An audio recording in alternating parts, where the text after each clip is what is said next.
Mr. Poirot! Mr. Poirot, come quickly. There is a problem.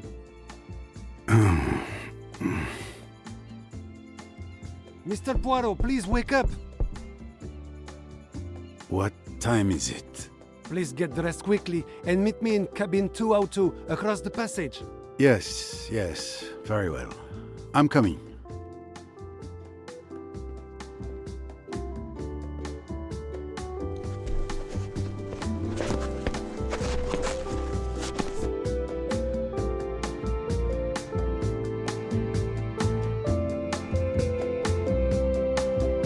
Nine o'clock?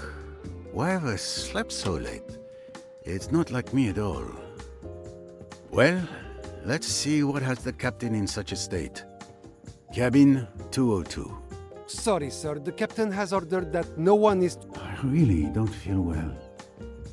It's more than just simple fatigue. Ah, finally, Mr. Poirot. Captain, Dr. Bessner. Monsieur Poirot, thank God you're here. Well, gentlemen, what has happened? I think it best if you see for yourself.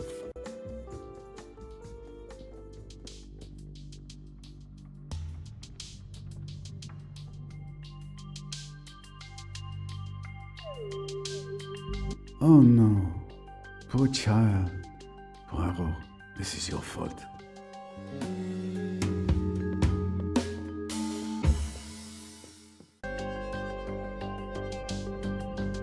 If you thought you could escape me, you are wrong.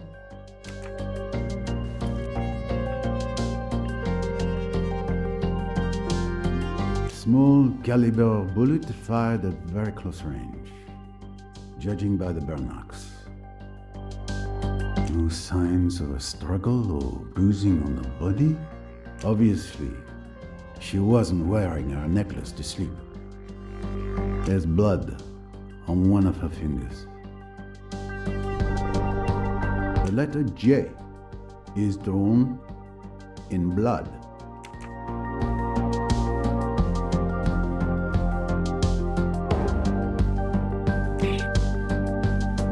Mrs. Doyle had many valuable jewels.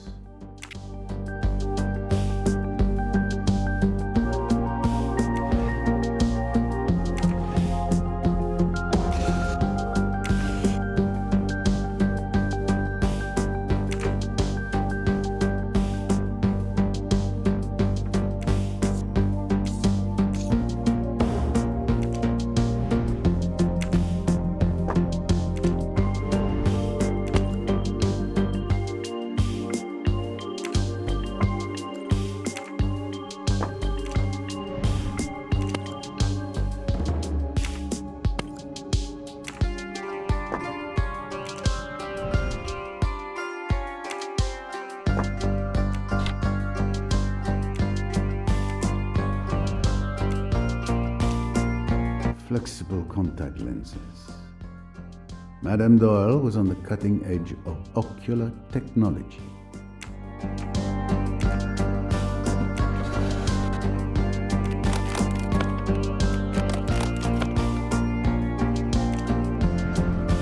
Every time I saw Mrs. Doyle, she was wearing this nail varnish.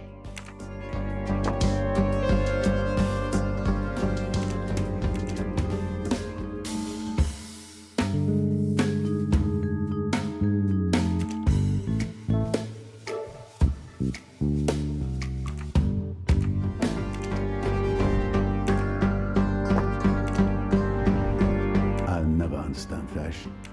Why call a nail varnish pink when it's red? Now there's a perfume not just anyone can afford. And she doesn't have only one. Here's a second, just as expensive.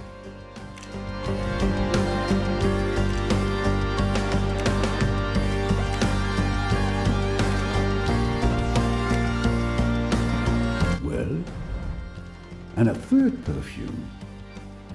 Clues of good taste, but not motives for murder.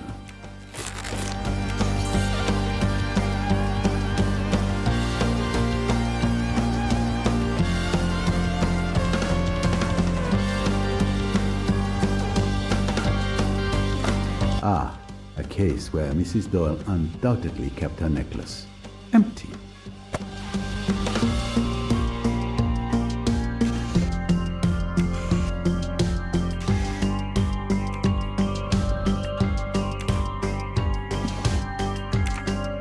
The murder weapon is not helpfully lying on the dressing table.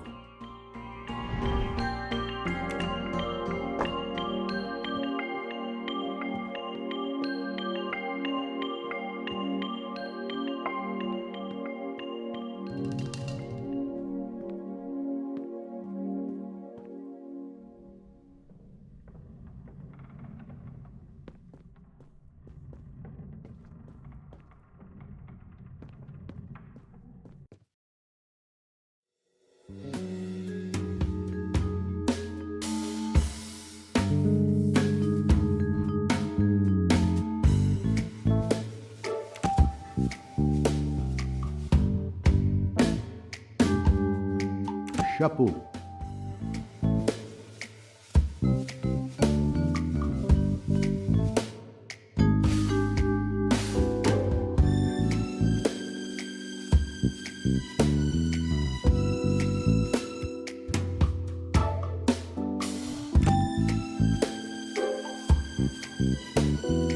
Fantastic.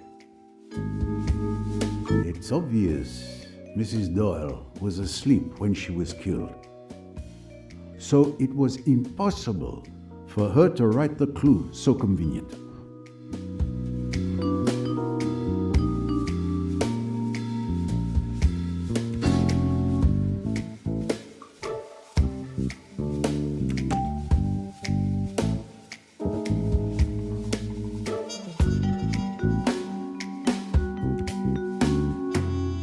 This can't be the right solution. I have it. Mrs. Doyle favored an expensive pearl necklace. Another victory for Poirot, of course.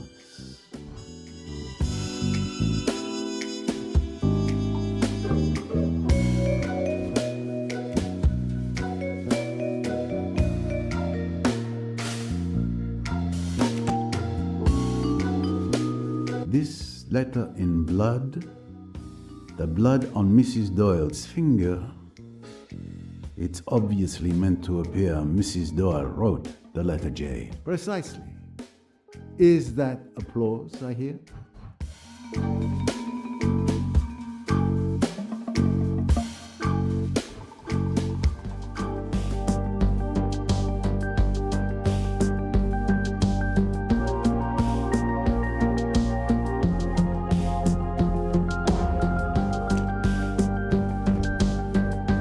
No trace of the weapon.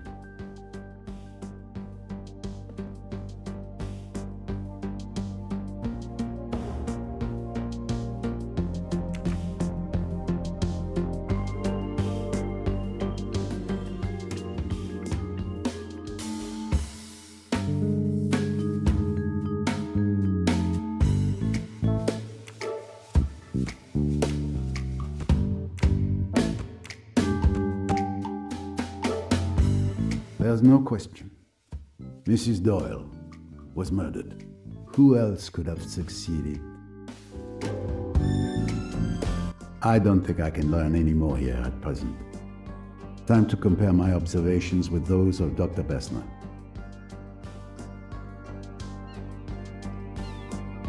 So, did you see?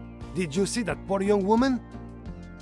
It's a tragedy, but we must stay calm if we want to find the culprit.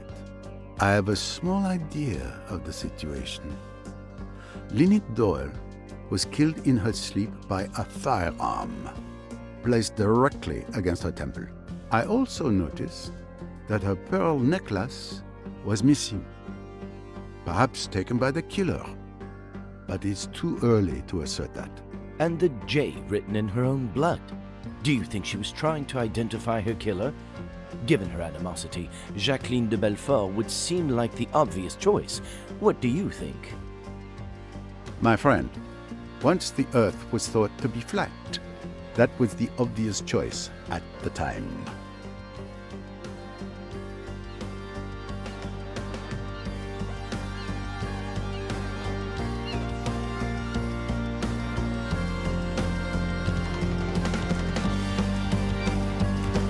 So, the hatred felt by Miss de Belfort caused her to be so reckless as to sign a crime like this? Possible, I suppose. Hopefully, a more thorough investigation will tell us more. Dr. Bessner, were you able to examine the body? Yes, the captain summoned me the moment he was informed of the tragedy. He hoped I could save poor Mrs. Doyle. Unfortunately, it was already too late. Death had occurred several hours ago. Do you have any idea of the exact time? I can give you a rough estimate. It's now 9:15 a.m. Considering the temperature last night and the fact that the rigor had begun to advance, I would estimate the time of death to be at least 7 hours ago, and at most 9 hours. Which places the crime between midnight and 2 in the morning? Exactly. I can also tell you the wound suggests she was killed with a small caliber weapon, possibly a .22. I see. Did you discover the body, Captain? No, it was Louise Bourget, Mrs. Doyle's maid. She came to wake her employer, as she does every morning. Except this time, well, the poor woman didn't wake up. Louise came to find me immediately. She was completely distraught.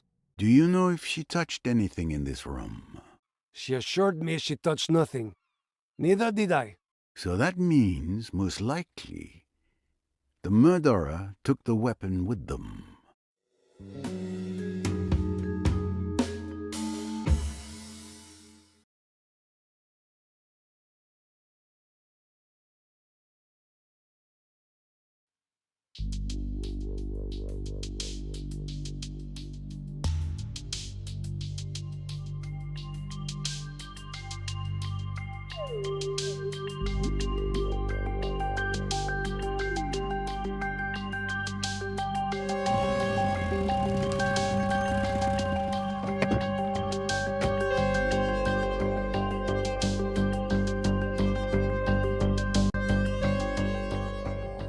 And that's how I ended up here.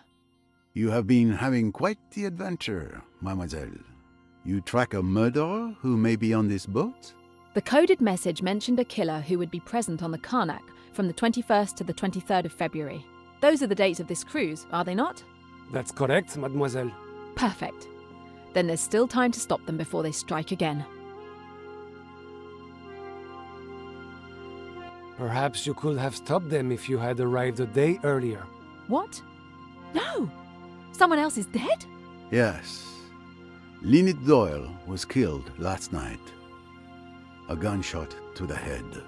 Your quarry may be responsible for her death as well.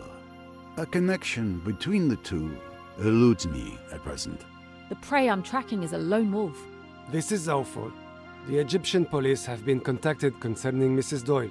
We are turning the ship around and will meet the police in Aswan. Mr. Poirot, unless the authorities say otherwise, the case is yours. I give you full authority to lead the investigation. I've already asked Tarek to guard the gangway. No one may board or disembark until further notice. I accept, Captain Hassan.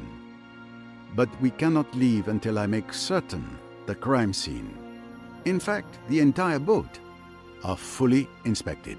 Of course, of course. We will remain here until you are satisfied with your investigation. I will inform the Aswan police. Monsieur Poirot, with all due respect, you must let me help you. I need to stop my killer. Mademoiselle, remember, I saw you in action at Chematant. I would be foolish to deprive myself of your help. But a word of caution, if I may. It is clear this investigation is very personal. Do not let that cloud your judgment. Don't worry, Mr. Poirot. Together, we can bring an entire boatload of murderers to justice. I have no doubt. Very well. Most passengers should be having breakfast by now. Captain, would you be so kind as to ask the other passengers to join us in the restaurant? Anything you wish, Monsieur Poirot. Perhaps Miss Royce could assist me? Of course.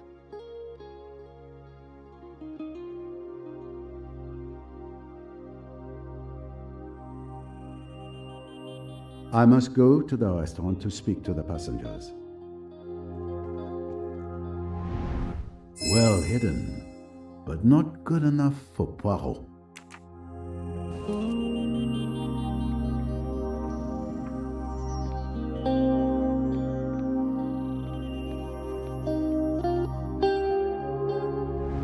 melody that I will not soon forget.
Good morning, ladies and gentlemen.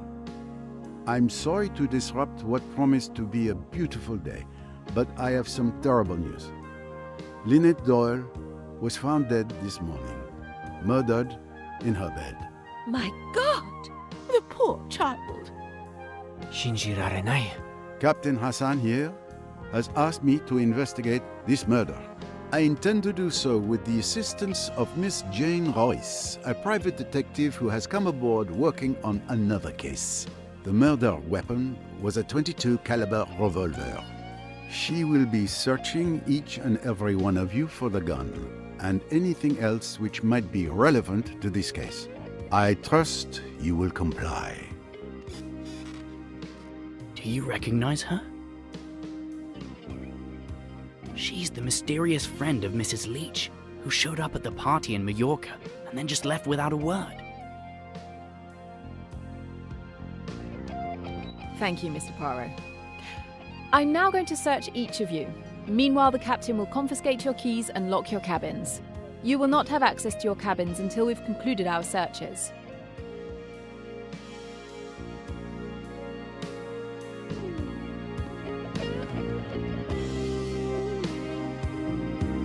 A moment, please. I am deeply distressed by Mrs. Doyle's death, but as her legal representative, I demand to know by what authority you intend to conduct this investigation. I agree. This is outrageous. The Egyptian police should be notified. I, for one, will never submit to depriving individuals of rights that I do not recognize as legitimate. Miss Robson, would you kindly join us? Can you show us your bag, please?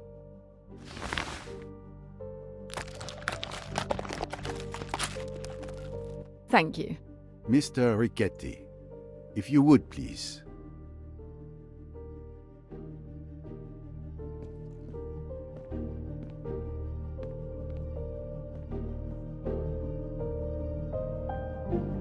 Et voilà. Thank you all for participating.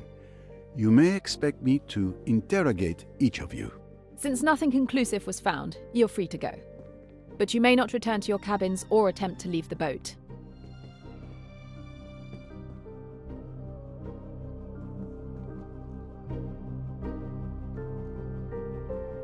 Captain, a word if I may. I asked you to ensure that every passenger joins us here, but I didn't see Mr. Doyle, Mr. Belfort, Dr. Bessner, or Miss Bowers. My apologies, Mr. Poirot. With all that's going on, I forgot to tell you. Dr. Bessner is tending to Mr. Doyle's wound. As for Miss Bowers, she's watching over Miss de Belfort, who is in quite a state. For what reason? Has she said anything to you? It's a bit complicated. I think you should see for yourself. Mr. Poirot, I know you'll want to question the passengers since you know them better than I do. While you do that, I can search their cabins. The captain gave me a master key, so I don't have to try and figure out what key goes with which cabin. Would that work? Quite right, Miss Royce. You have read my mind.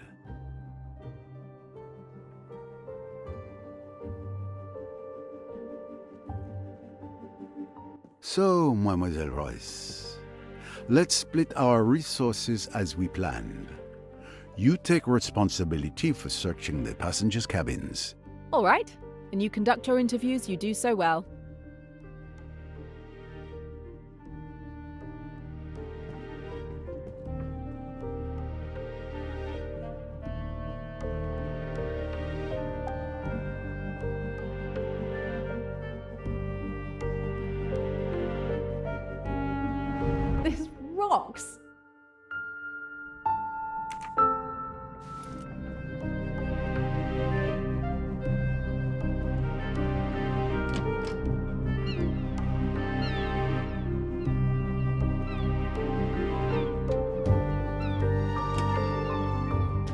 This cabin is not occupied.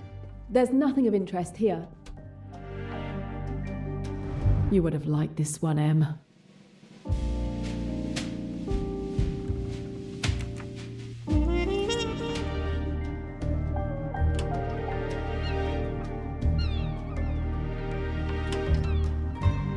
This would be Monsieur Ferguson's untidy stateroom. A box locked by an elaborate mechanism.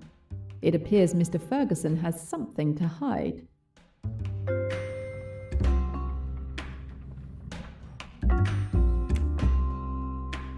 It's jammed. I should inspect the rest of the box.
It's jammed. I should inspect the rest of the box.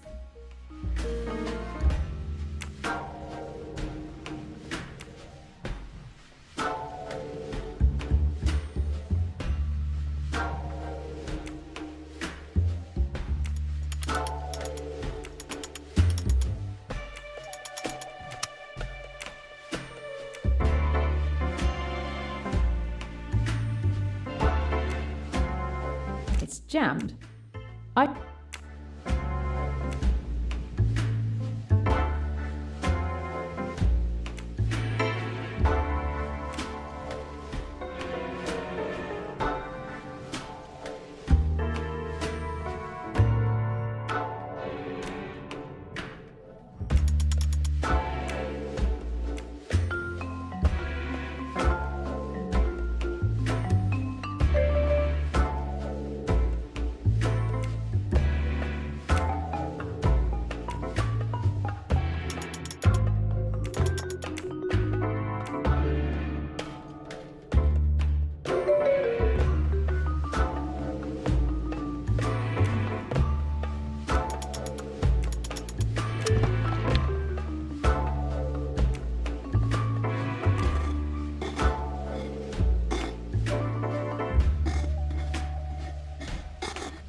It's a fine signet ring, considering its owner loathes all forms of wealth.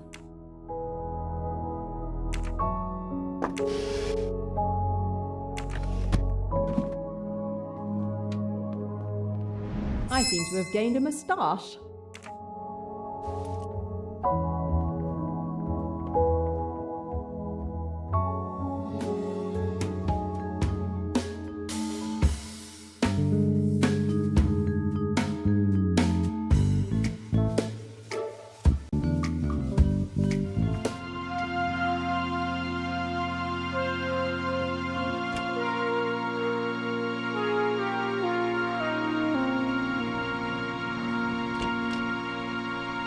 This is the cabin of Guido Richetti.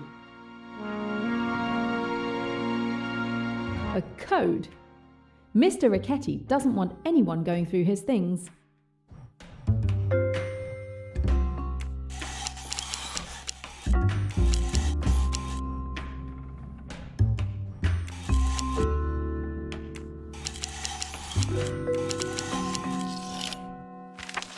They look like pieces of a puzzle. There must be a reason Mr. Richetti has saved them.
A list of deliveries. Some are crossed out, others not.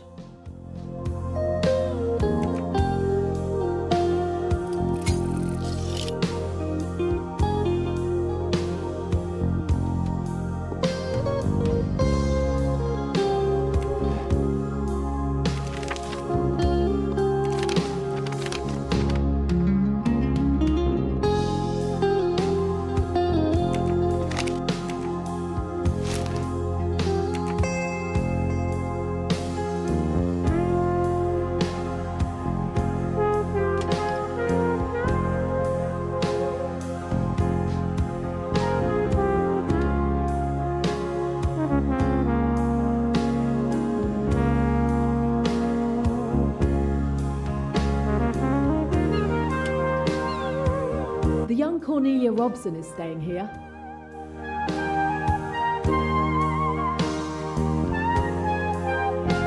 I seem to have gained a moustache.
Miss Robson's family, certainly.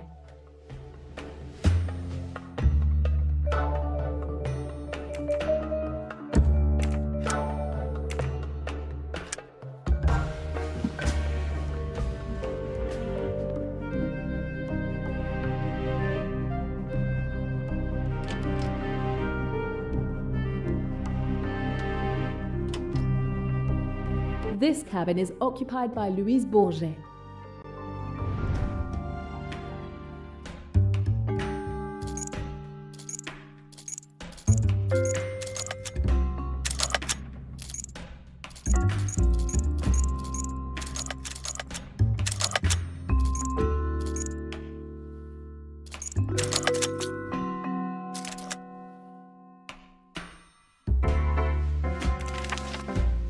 A few francs, hardly enough for a trip like this one. A few francs, hardly enough for a trip like this one.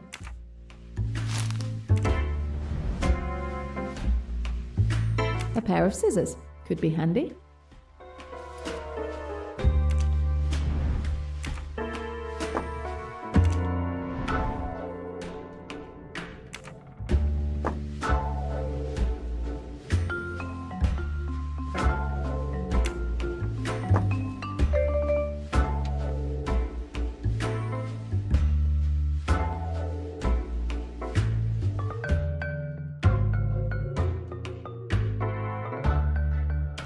A beautiful sewing machine.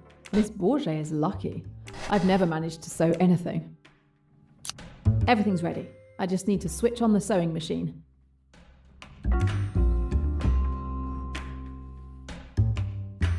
The mechanism is stuck. The mechanism is stuck.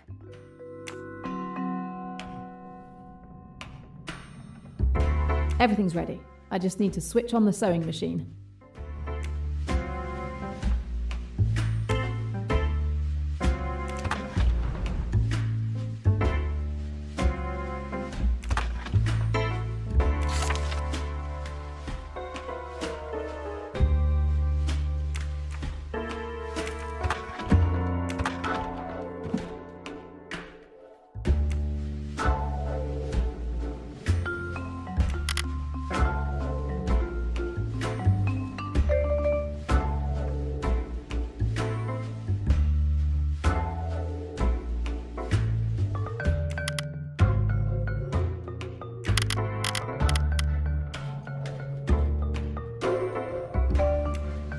The sewing machine won't start, even though it's plugged in properly.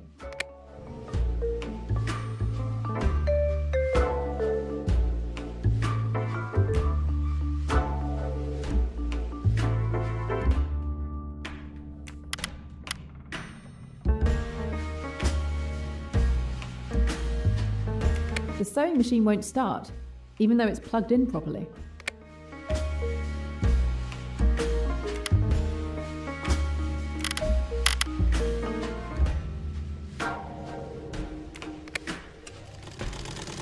Voila! The sewing machine is working.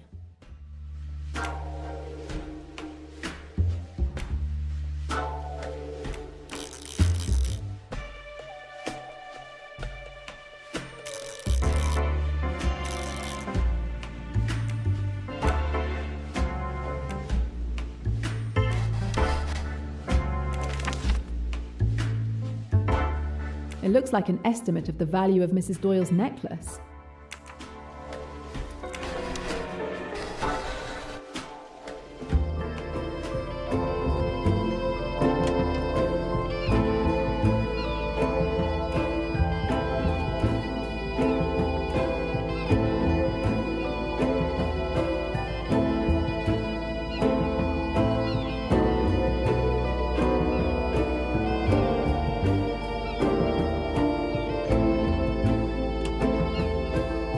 The Otterbourne family's cabin.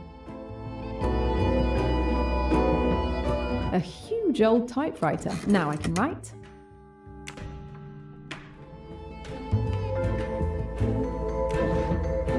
There were more bottles here recently. I'll take it. It might come in handy.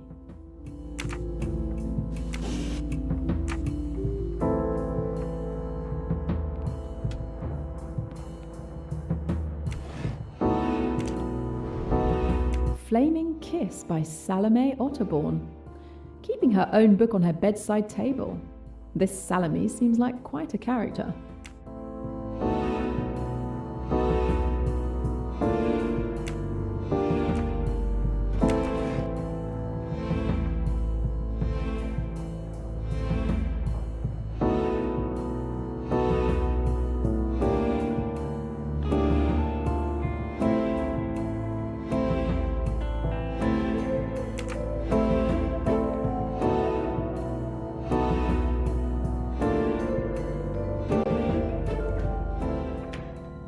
There we go, fresh ink.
Are unsticking.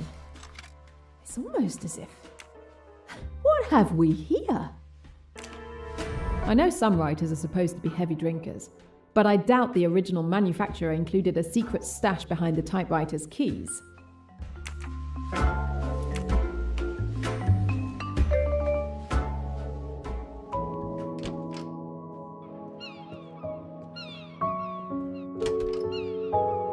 This is Miss Van Schuler's stateroom.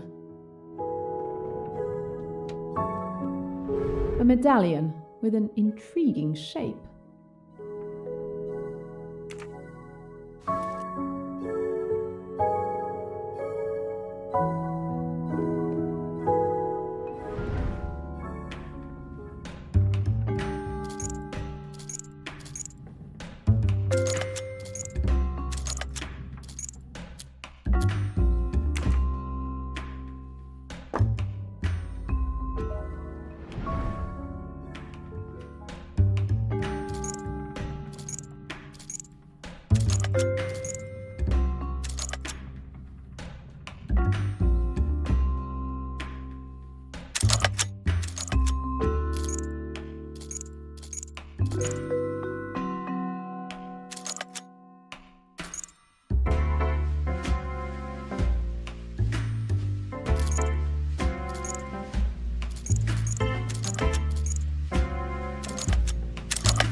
A medallion here.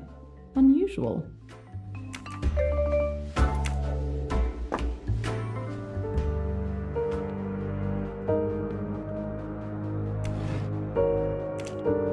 Another medallion.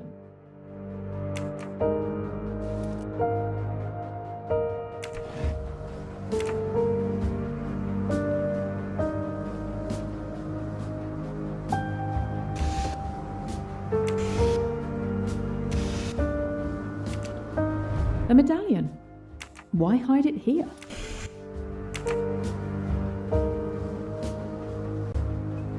Wow, that's a nice jewellery box. I can be sure it's locked. But let's see if it's really well secured.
very strange collection of shiny objects.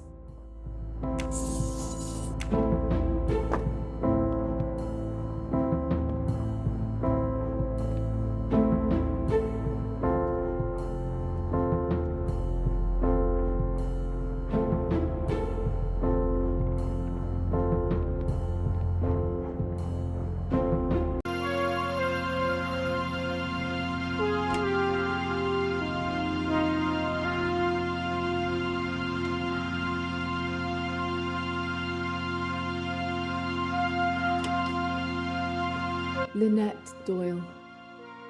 If only I'd seen the true danger sooner.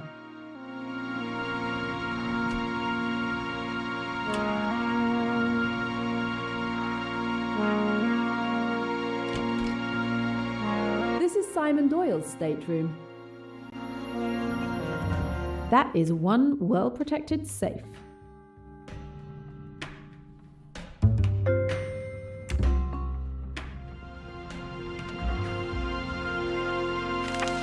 Maybe there's something useful on these slides.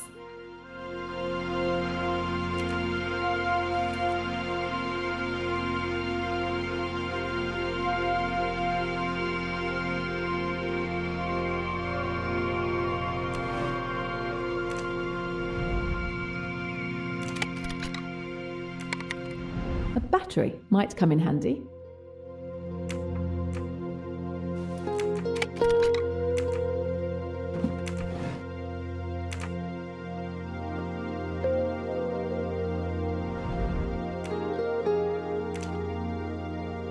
I can use it here.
Looks like Mr. Doyle is enjoying his newfound wealth.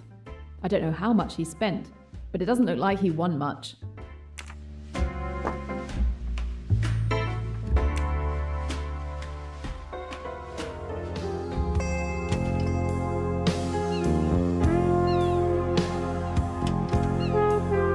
Tim Allerton. You're hiding something. I know it. Tim Allerton's book. Hard to be read when it's hollowed out. It won't open.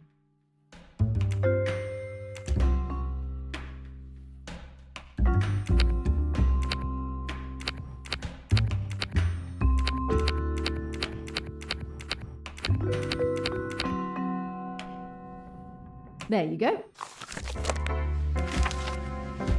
An enigmatic message signed by an enigmatic J in an equally enigmatic hollow book.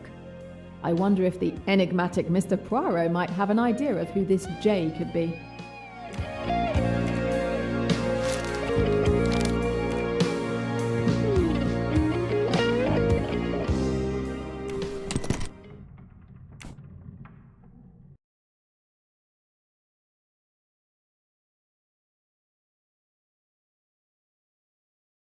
A record player without a stylus. Strange. I'd have to ask Mr. Allerton.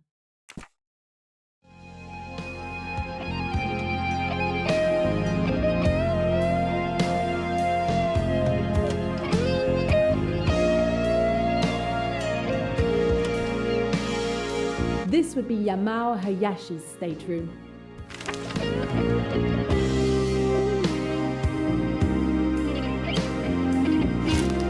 A state-of-the-art synthesizer.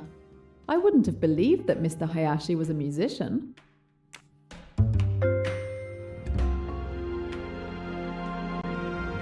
All of these businessmen on this ship have secrets to hide.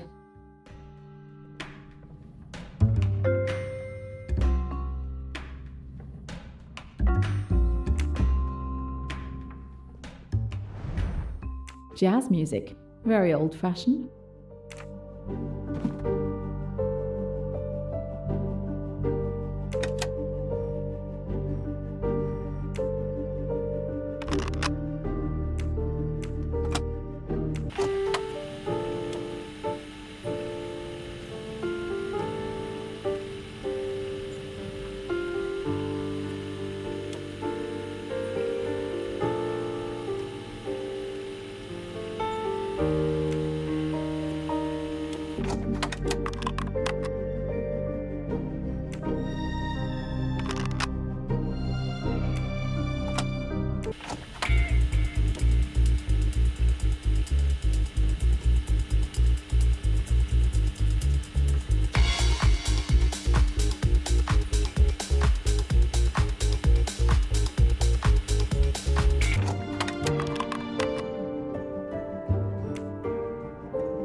Incredible! Mr. Hayashi can record melodies directly onto the synthesizer?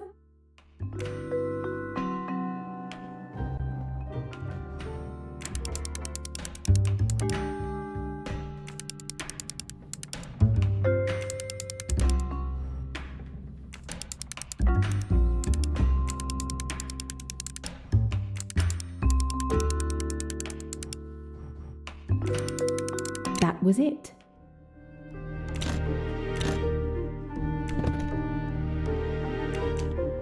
Let's see why Mr. Hayashi keeps a cassette in a briefcase. It looks like a property sales document. I'm no expert, but it seems straightforward enough.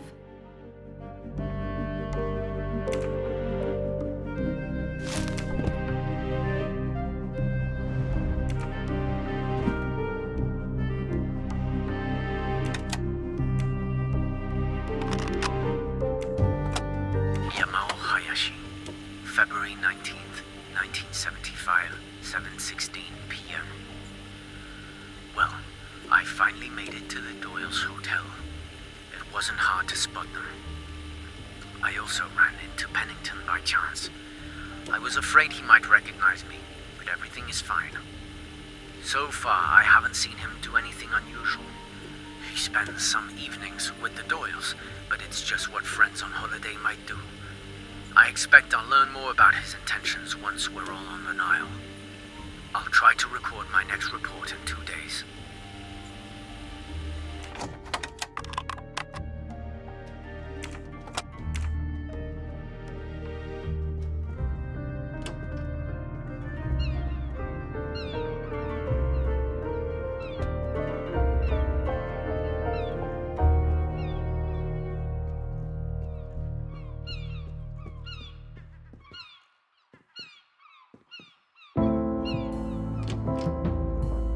Miss Bowers is extremely tidy.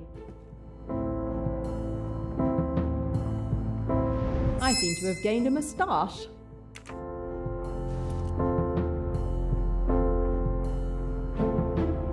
I think I've found Miss Bowers' medicine cabinet.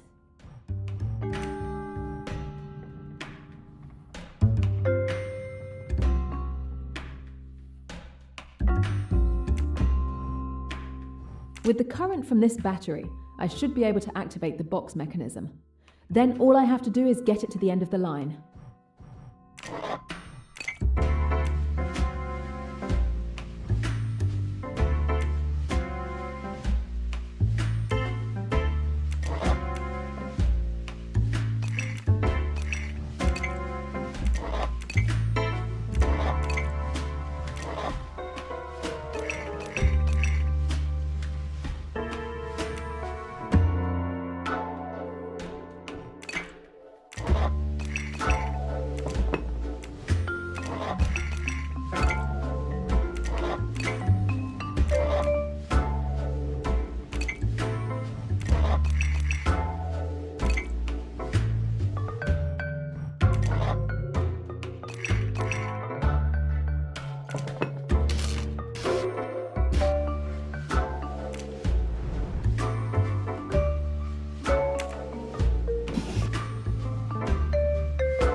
I've found Lynette Doyle's pearl necklace. Miss Bowers is the thief. Poirot needs to know this.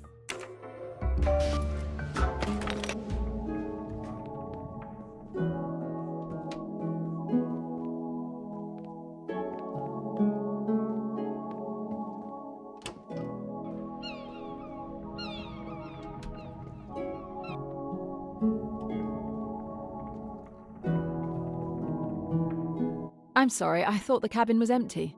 But who are you? Where'd you spring from? I'm Jane Royce. I'm a private detective working on another case. Now I'm helping on this one. The captain assigned me the task of searching all the cabins. If it will help uncover my wife's murderer, go ahead. For God's sake, you're not going to search my cabin? If it's a problem for you, I suggest you discuss it with the captain. Meanwhile, I'll proceed with the search. If you must, you must. But this is outrageous.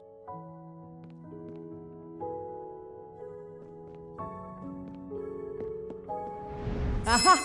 A trophy for my collection.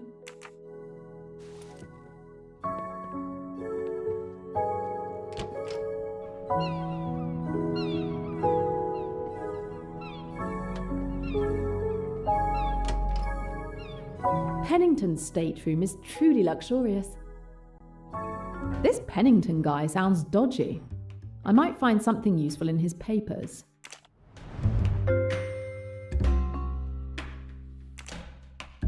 There are indeed marks on these papers.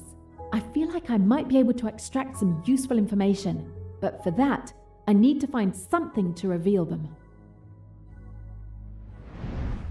I don't think ink will help me reveal these marks. It might make everything illegible.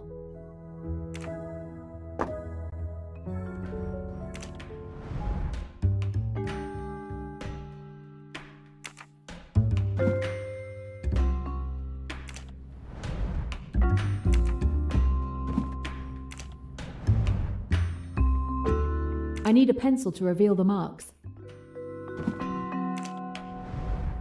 I need a pencil to reveal the marks.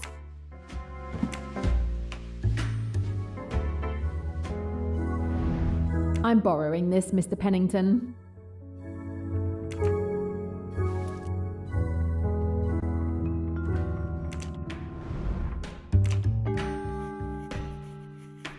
All the marks are there.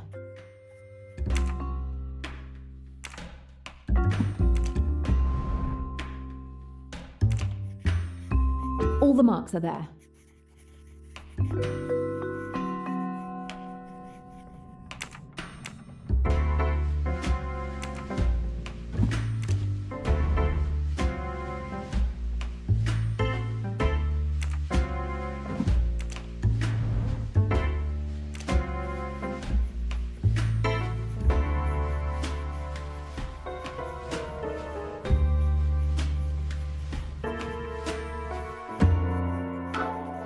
All the marks are there.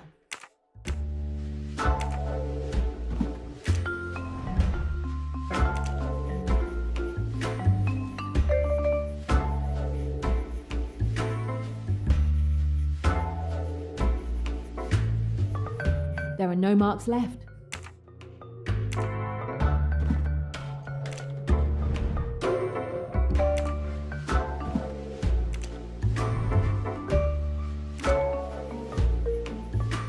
I think I have the entire letter. Now I just need to put it in order.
I have the entire letter.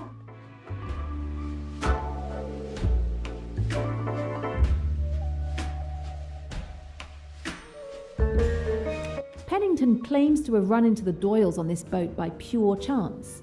But this letter, which he tried to make disappear, tells a completely different story. I have the strong impression that this trip to Egypt is actually a business trip for Mr. Pennington, perhaps even a matter of professional survival. He seems quite embarrassed at the thought of someone uncovering the games he's played with Lynette's money. I wonder if that's what it could be about.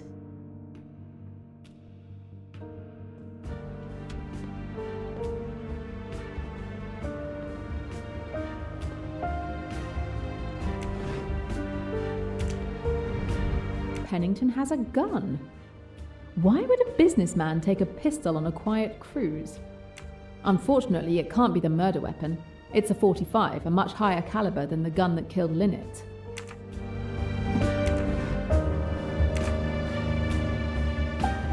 Found you!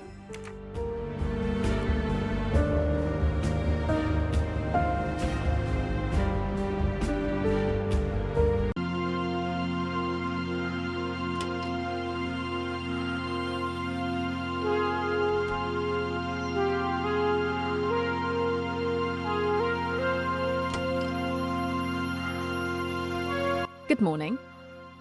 Good morning. This is a surprise. What are you doing here? I didn't expect to see you again after our meeting in Mallorca. I wasn't entirely honest, I'm afraid. I am Jane Royce, a private detective. I was undercover investigating a theft.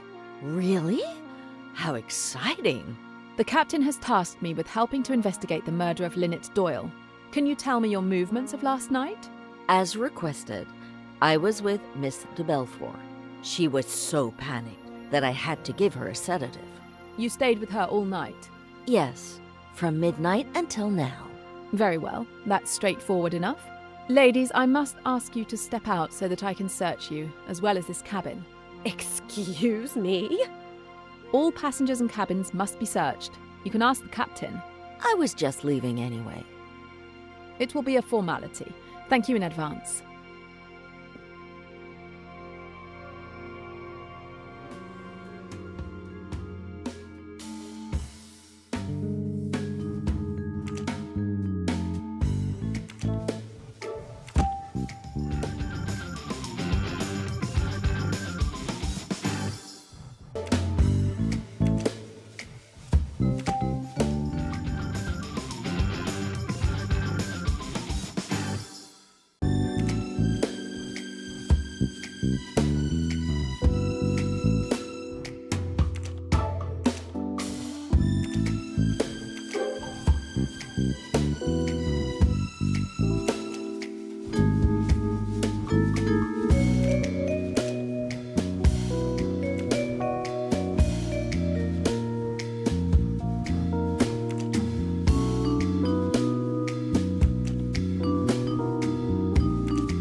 Nothing interesting.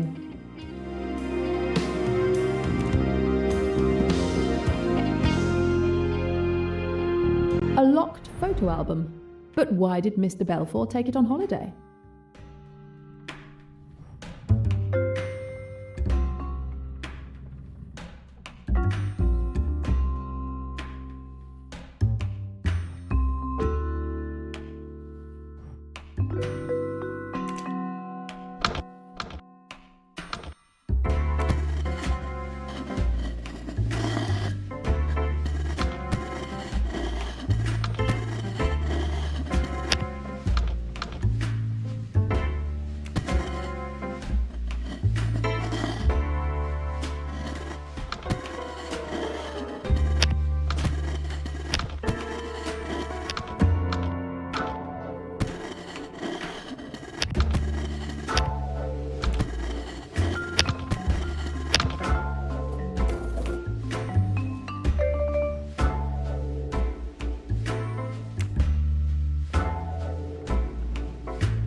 It's done. It's open.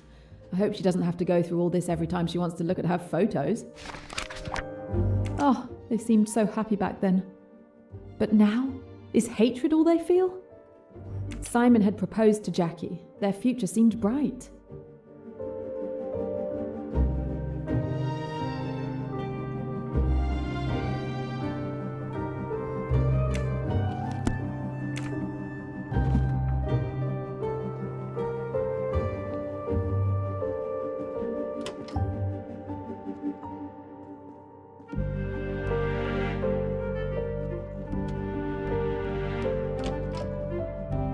This would be Mrs. Allerton's cabin.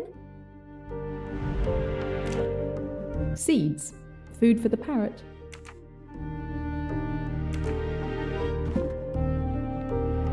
Hey there, parrot. Hey there!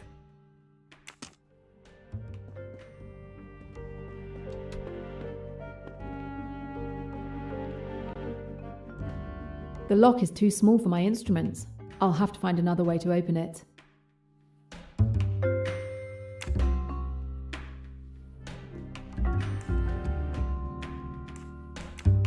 What's your name? Grimo! Grimo! What's in the box? Mama's box! How does the box open? Mama's box! Can you open the box for me, Grimo? Mama's box! Are you hungry, Grimo? Grimo? Hungry? I might have found the way to open this box. Do you want to eat? Peanuts! Mama doesn't want to give you peanuts. Peanuts! If I give you peanuts, will you open the box for me? Peanuts! Where can I find these peanuts?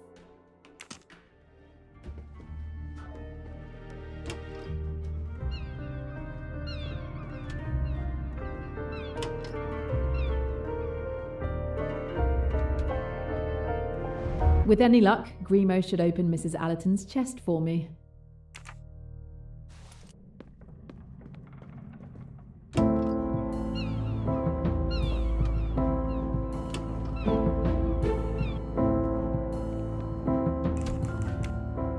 Here are your peanuts, Grimo. Happy now? Now, will you open the box for me? Grimo, happy! Mama's box! Wow, that colour pattern is gorgeous. Mama's box!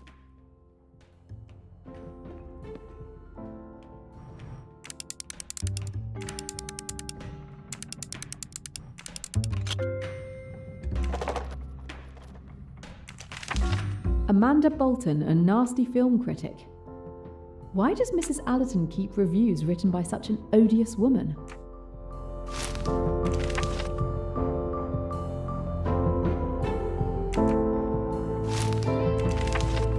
these film reviews seem to have been written by this Amanda Bolton.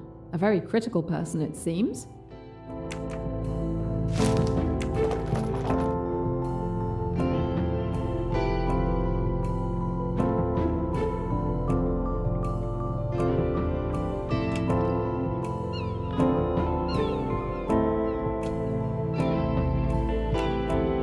I'd better see how Mr. Poirot is progressing.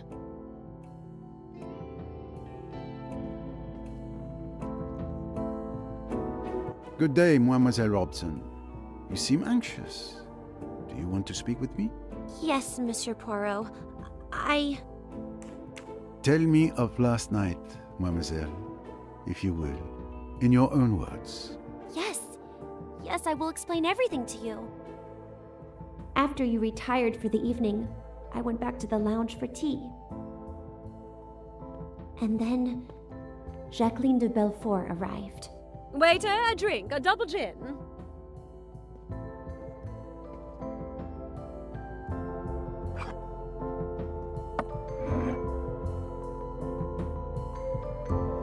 To revenge.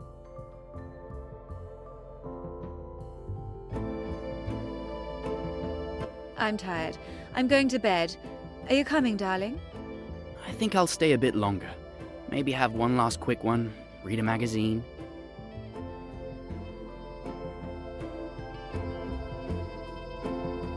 Well, I suppose that's it. I'm going to head out too. Have a good evening.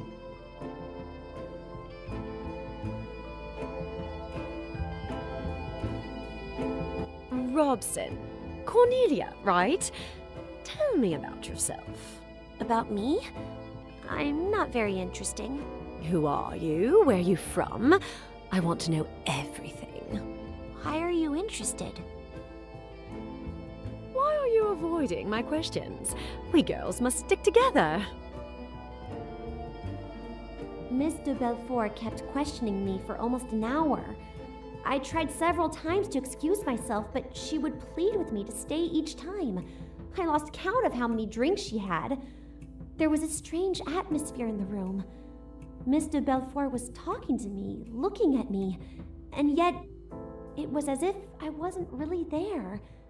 As if she was talking to someone else. And we have excellent drawing classes. Simon, I want another drink. You've had quite enough drinks, Jackie. What damned business is it of yours? Go to bed, Jackie. You're drunk. If you're embarrassed, Simon dear, you'd better leave the room. And when I saw Mr. Hayashi leave the lounge, I thought I could finally slip away too. Miss de Belfort was glaring at Mr. Doyle with a crazed look, full of rage. I really must. It's so late. You're not to go. You're to stay and hear what I've got to say. You're making a fool of yourself. For God's sake, go to bed. You're afraid of a scene, aren't you? That's because you're so English, so reticent. You want me to behave decently, don't you? You damned fool. Do you think you could treat me as you have done and get away with it? I told you that I'd kill you sooner than see you go to another woman. You're my man, do you hear? You belong to me. I'll shoot you like a dog, like the dirty dog you are.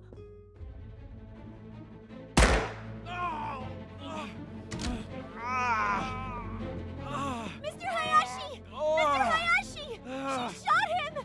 Oh, she shot him! Oh, God. Oh, I wish I were dead. What have I done? What have I done? Hush, dear. Hush. Get her to her cabin, Hayashi. Miss Robson, get that hospital nurse of yours. Don't leave her. Make quite sure she's safe with the nurse looking after her. Then get hold of old Bessner and bring him here. For God's sake, don't let any news of this get to my wife.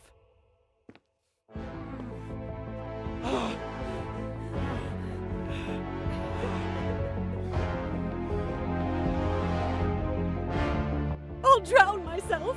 I'll drown myself. I'm not fit to live. Oh, Simon. Simon. Better get hold of Miss Bowers. I'll stay while you get her.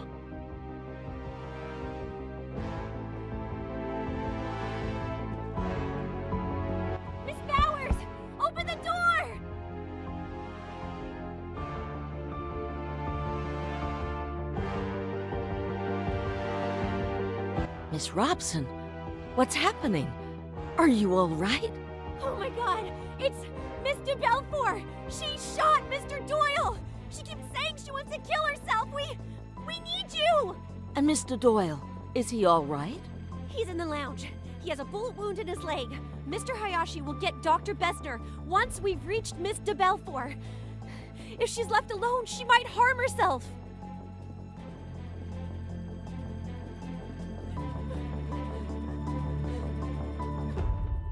Now then, what's all this?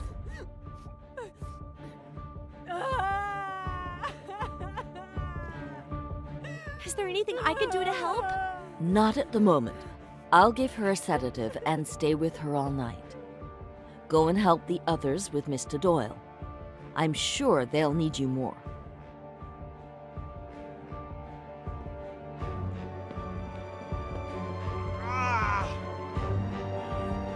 Perfect. Come and help us. You'll be more useful than Mr. Hayashi, who I see is in the process of collapsing. You're not going to let me down, are you? Don't worry. I'll do what I can. Poor Mr. Hayashi didn't seem very comfortable at the sight of Mr. Doyle's wound, so I stepped in. The doctor and I carried Mr. Doyle to the doctor's cabin. Luckily, we didn't have to carry Mr. Hayashi as well. The wound was really ghastly. The doctor busied himself cleaning and treating the wound as best he could. Well, this is the best I can do. You've been brave. I'm going to give you something to help you sleep. And your wife? What should we do about your wife? She needn't know till the morning. You mustn't blame Jackie. It's been all my fault. I treated her disgracefully. She didn't know what she was doing. Yes, I understand. My fault, Miss Robson. Someone ought to stay with her. She might hurt herself.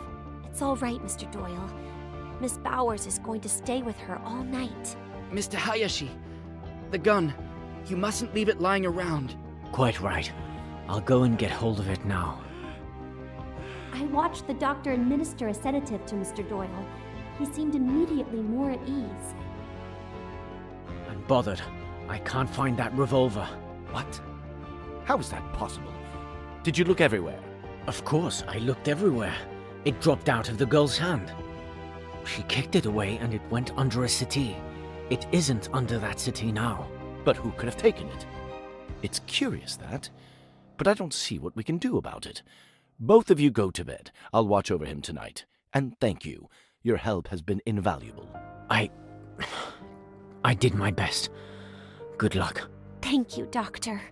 Mr. Hayashi left for his cabin and I continued to mine. I sat on my bed for several minutes, realizing what had just happened, trying to compose myself before going to bed and finally falling asleep. So now you know everything. That's it. I see. Jacqueline de Belfort's revolver. I am reminded when she showed it to me. Miss Robson, what can you tell me about Lynette Doyle's pearl necklace? It was simply stunning, wasn't it? And it looked perfect on her. Such elegance. The necklace you admire so. What a dream it would be to possess such a necklace. Well, of course. It has been stolen. Oh no, Mr. Poirot. I would never have dared. I assure you, you must believe me. I know nothing about the theft. In your cabin, we found a very elegant pocket watch. It's one of the few keepsakes I have from my father. So, he is the man beside you, inside the watch. Yes, that was before we lost everything. I love having it close to me. Back then, we were all together and happy, and so very innocent. The memories of our loved ones are often the most precious treasures we possess.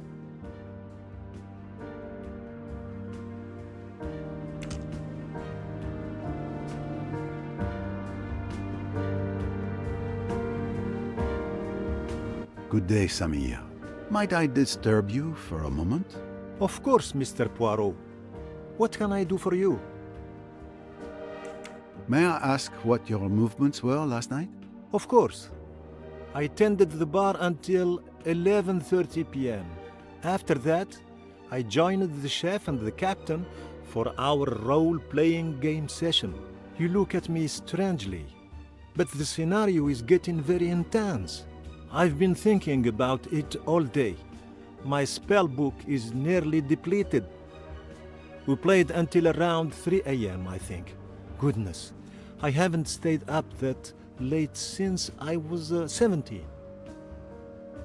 Did you happen to notice Mrs. Doyle's pearl necklace? How could I not? It is so beautiful.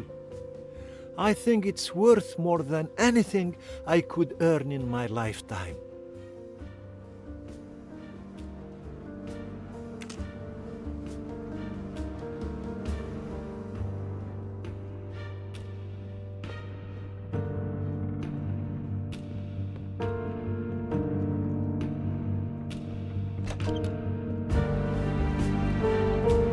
Good morning, sir.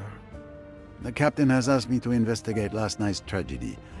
I have a few questions for you. Of course, ask away. I want to help in any way I can. Can you tell me your movements yesterday evening? Let's see. I finished my shift and hurried to tidy up everything so I could join the captain and Samir for a role-playing game. It must have been around 10 p.m. We lost track of time and stopped playing around 3 a.m. Have you ever played our game? It's called Pyramids and Sphinx. I'm afraid not. You didn't see or hear anything unusual? In our bedroom down in the hold? No, not really. Only Samir when he fell in the river of lava. A river of lava? How unfortunate. What can you tell me about Mrs. Doyle's pearl necklace? Nothing, I'm afraid. I didn't notice it. I didn't even know who she was until I heard about her death.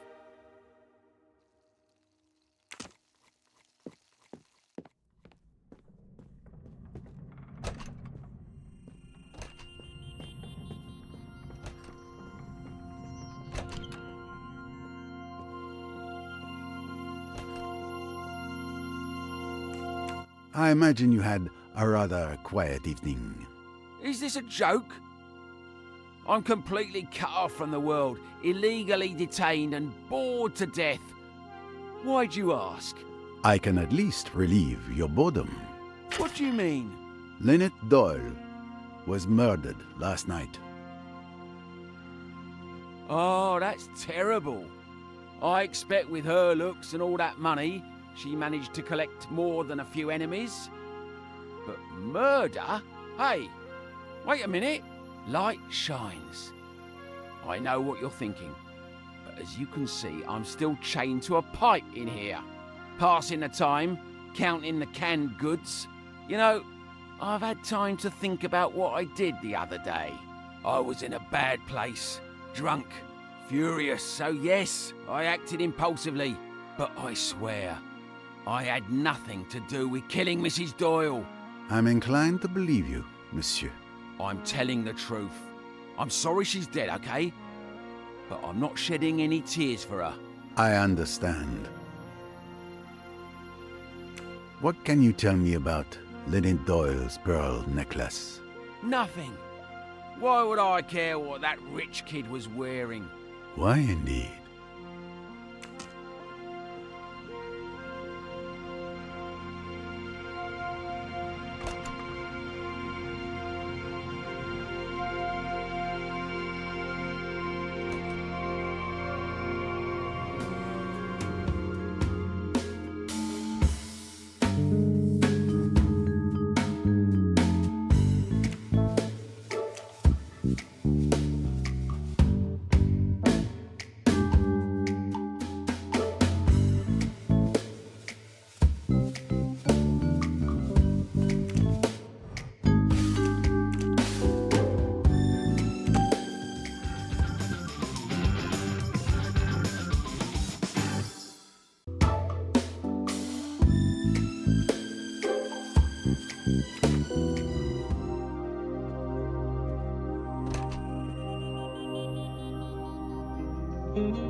Good morning, sir.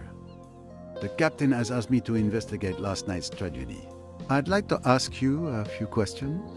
Of course. Anything I can do. Can you tell me what you did last night? Like every night, I get off the boat for the curfew watch. The captain raises the gangway, and I stay on the dock all night to ensure that no one boards or disembarks during the curfew. And no one could have boarded or left the boat during the night? No, no one, not even me. And this morning, when the gangway was lowered, the captain asked me to stay here and continue to keep watch. Since then, only Miss Royce has asked to come on board. Do you have any information about Mrs. Doyle's pearl necklace? No, apart from the fact that it is very beautiful.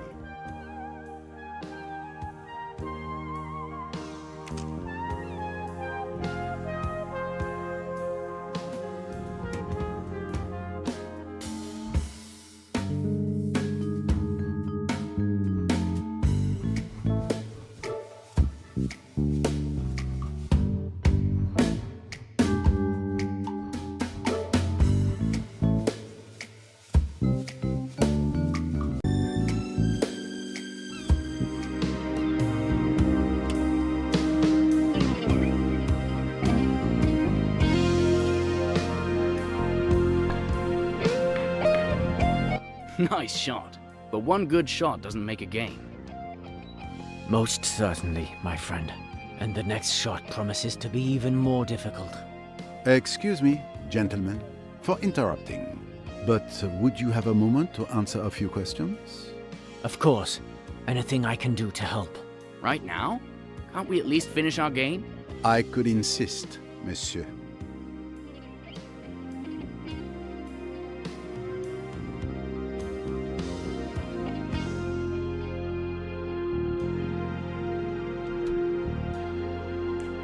Could you tell me your movements last night, Mr. Allerton? Since you ask so politely, we all had dinner together. Then I went to bed around 11 p.m. I was awakened by noise. Miss Robson calling Mr. Hayashi, footsteps, and then Dr. Bessner talking. After that, I went back to sleep and heard nothing else until this morning. Last night's meal. I'm sure I was the only one drinking wine at our table. Lynette Doyle's pearl necklace disappeared last night. Can you tell me anything about that? You're the first to tell me the news. I didn't even know it had been stolen. The thief will make a fortune if he can sell it, but he doesn't stand a chance if you're there to stop him. Very well. Thank you for your testimony. Let's move on. We found a message signed J in a hollow book. We also found a J traced in blood on Lynette Doyle's wall. A coincidence, perhaps? If you think I killed Lynette, you're nuts. But, well, okay. The J in the message is for Joanna Southwood. Joanna is my cousin. You know her, right? She told me you met her at Chez ma tante, the night that fool's wedding proposal backfired. Yes, she was the engagement ring's thief. Who saved Lynette from a disastrous marriage. Given the recent circumstances, we can say an even more disastrous marriage has occurred. But very well. It is your cousin who sends mysterious messages in hollow books? Yes, we've done it since we were kids. There's no harm in it. We'll leave it like that then, for the moment. We noticed that the stylus of your record player is missing from your cabin. Yes, I lost it somewhere while we were shifting our luggage in Aswan. That's unfortunate. The record player won't work without it.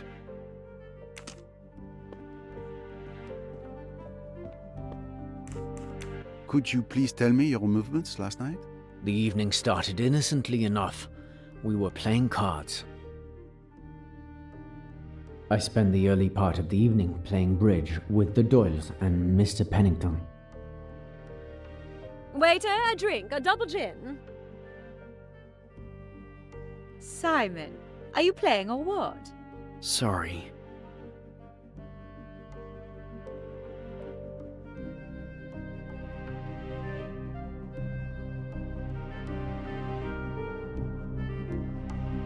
to revenge.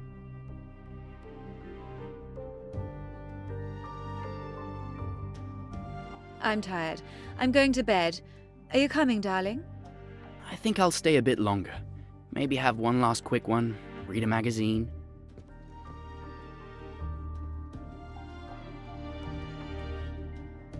Well, I suppose that's it. I'm going to head out too. Have a good evening. When our game was over, Mr. Pennington and Mrs. Doyle went to bed. As for me, I simply moved to a sofa to read my book. I admit, it was an old murder mystery. Mr. Doyle stayed on his sofa, and Mr. Belfort started talking to Miss Robson. Steward Samir remained behind the counter until 11:30 p.m. Poor child. She had to put up with the woman's incessant questions. She was clearly drunk, but the little girl was at a loss what to do. It was a distressing sight. You've had quite enough drinks, Jackie.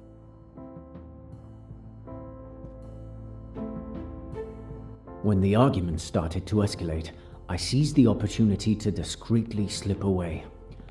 Nothing makes me more uncomfortable than public confrontations.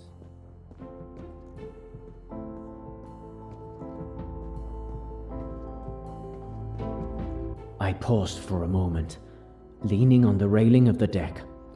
I could still hear them shouting inside, and I was relieved to have gotten out. I felt a pang of sympathy for poor Miss Robson, who wasn't as lucky as I was. That's when I heard the gunshot.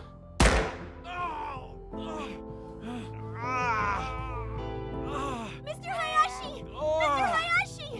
She shot him! Oh, she shot him!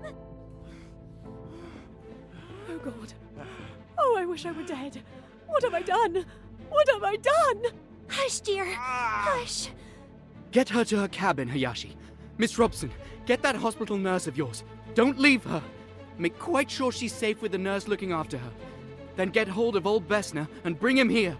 For God's sake, don't let any news of this get to my wife.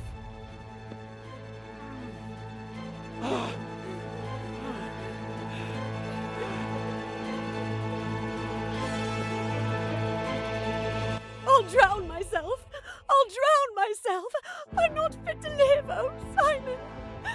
Simon. Better get hold of Miss Bowers. I'll stay while you get her. I must go to him. Oh, Simon, Simon, how could I? Let me go. Let me throw myself overboard. Let me kill myself. You must stay here. Don't make a fuss. Pull yourself together. It's all right, I tell you. I looked after Mr. Belfort until Miss Robson returned with Miss Bowers.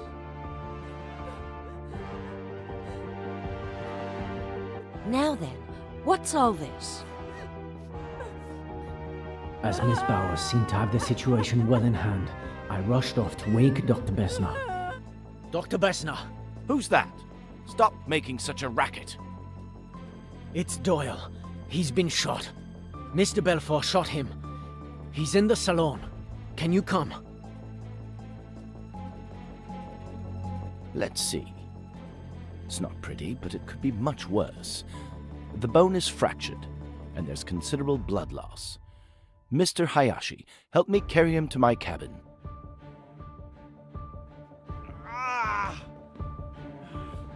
Perfect. Come and help us. You'll be more useful than Mr. Hayashi, who I see is in the process of collapsing. You're not going to let me down, are you? Don't worry. I'll do what I can.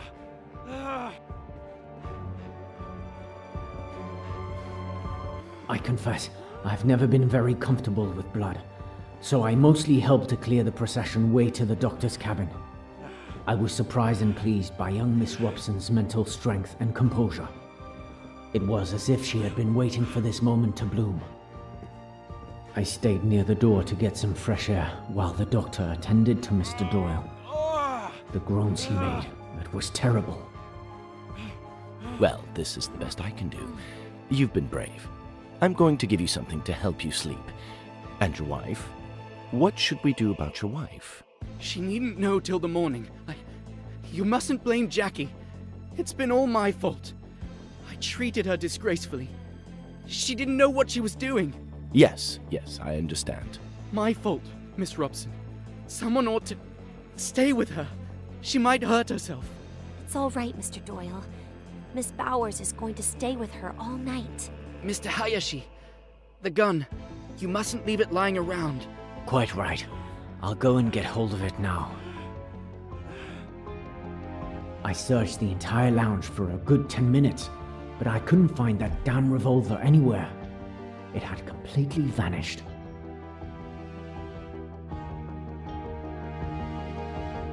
I'm bothered. I can't find that revolver. What? How is that possible? Did you look everywhere? Of course, I looked everywhere. It dropped out of the girl's hand. She kicked it away and it went under a settee. It isn't under that settee now. But who could have taken it? It's curious, that. But I don't see what we can do about it. Both of you go to bed. I'll watch over him tonight. And thank you. Your help has been invaluable. I did my best. Good luck. Thank you, Doctor. I wished Miss Robson a good night and went to my cabin. I've never been so happy to go to bed. It took me a while to fall asleep, but eventually I did. And after all that? I went back to my cabin, say 30 minutes past midnight. Your cabin is the closest one to the lounge, correct? Yes, that's right. Did you notice or hear anything unusual after you returned to your cabin? Well, I think I heard a noise, like a splash, just before falling asleep. That was probably around 1 a.m. or so, but I'm not certain. Very well, Mr. Hayashi. Thank you again for your cooperation. The splash could have been the murder weapon being thrown into the water by the killer. Mr. Hayashi, can you tell me anything about the disappearance of Lynette Doyle's pearl necklace? Monsieur Poirot, I swear to you, I knew nothing of it until you informed me of its disappearance. In that case, I believe you have told me all I needed to know for now. Mr. Hayashi, we discovered something very interesting while searching your cabin. Oh, do tell. You're not on this ship just for a holiday. You are actually here to spy on Mr. Pennington. I had my suspicions when you advised Mrs. Doyle not to rush into signing the papers. But with what we found in your cabin, my suspicions are now confirmed. Well, I suppose the game is up, as you detectives say. You are correct. I'm one of many employees of the Ridgeway Empire. And Mrs. Doyle invited a simple employee on holiday with her? I'm hardly a simple employee, as you suggest. I was secretly sent by my uncle, Mrs. Doyle's solicitor, to keep an eye on Mr. Pennington. Neither he nor Mrs. Doyle knew who I am. You were suspicious of Mr. Pennington, Mrs. Doyle's right-hand man, and a trusted friend. I don't know all the details, but my uncle discovered some unreported financial movement in Mrs. Doyle's accounts over several months. We suspected Mr. Pennington of misconduct. When we learned he was in Egypt, it raised a red flag for us. So your mission was to protect Mrs. Doyle from Mr. Pennington? If necessary. The Ridgeway dynasty's fortune attracts the interest of many unscrupulous characters. And now, with Mrs. Doyle's tragic death, it seems our fears may have been justified. I see. I thank you for your frankness, monsieur.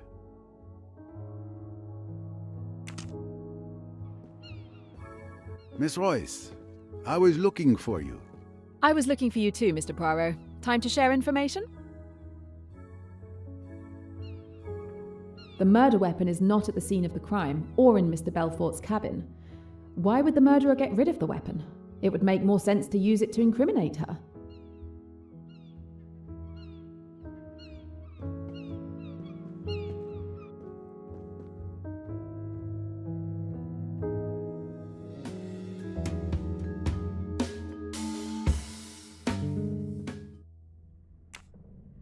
time to check in with Mr. Poirot.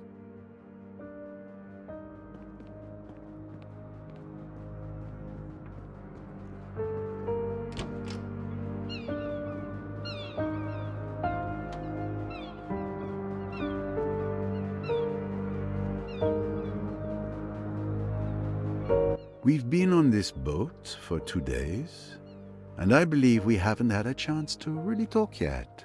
Indeed. It's too bad it's under such terrible circumstances.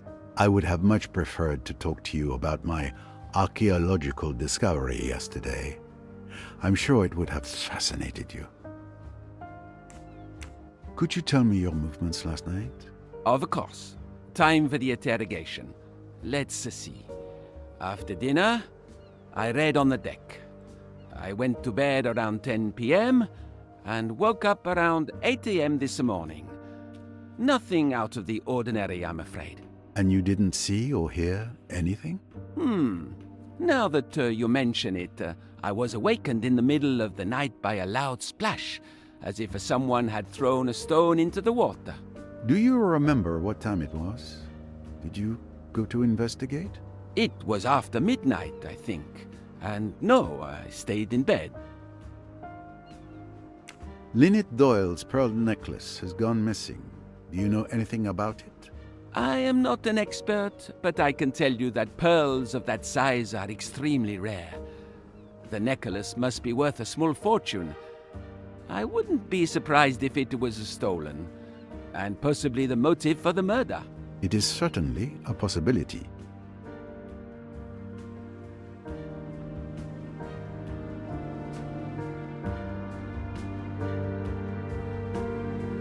We found a hidden delivery list in a cryptex in your cabin. Ah. Well, you know, conducting archaeological research isn't the most lucrative job. So, to make ends meet, I sometimes facilitate the transfer of certain works of small value from one hand to another. Your offense? I wouldn't put it that crudely. Call it what you will. I'm not proud of it, but without it, I couldn't fund my research, which I like to think is a benefit to my colleagues. I see. Well, enjoy the view. I must concentrate on finding a murderer.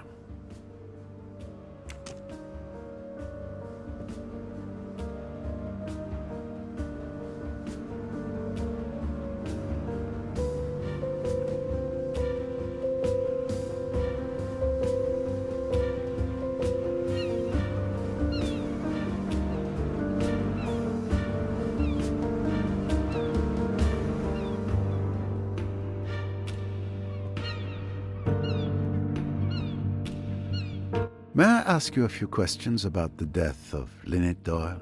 You're making a big fuss over nothing. It's not worth it. The world is full of useless rich people. A murder has been committed, and it will not go unpunished. Can you tell me about your evening yesterday? I don't see why, but let's get on with it. I took Cornelia for a walk ashore.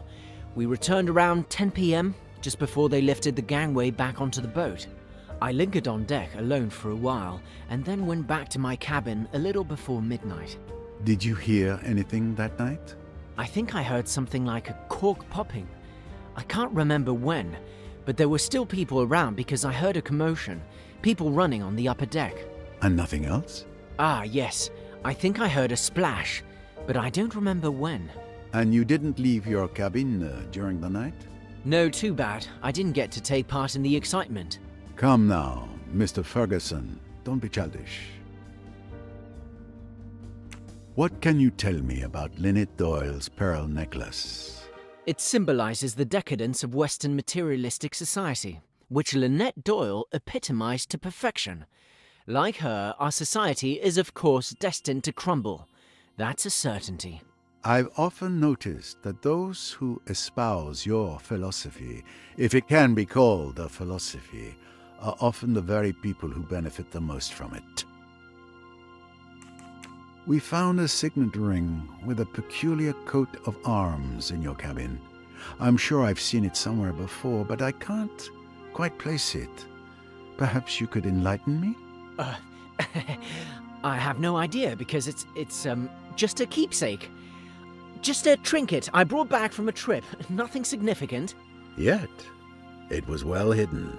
In any case, this ring likely holds no importance for my investigation.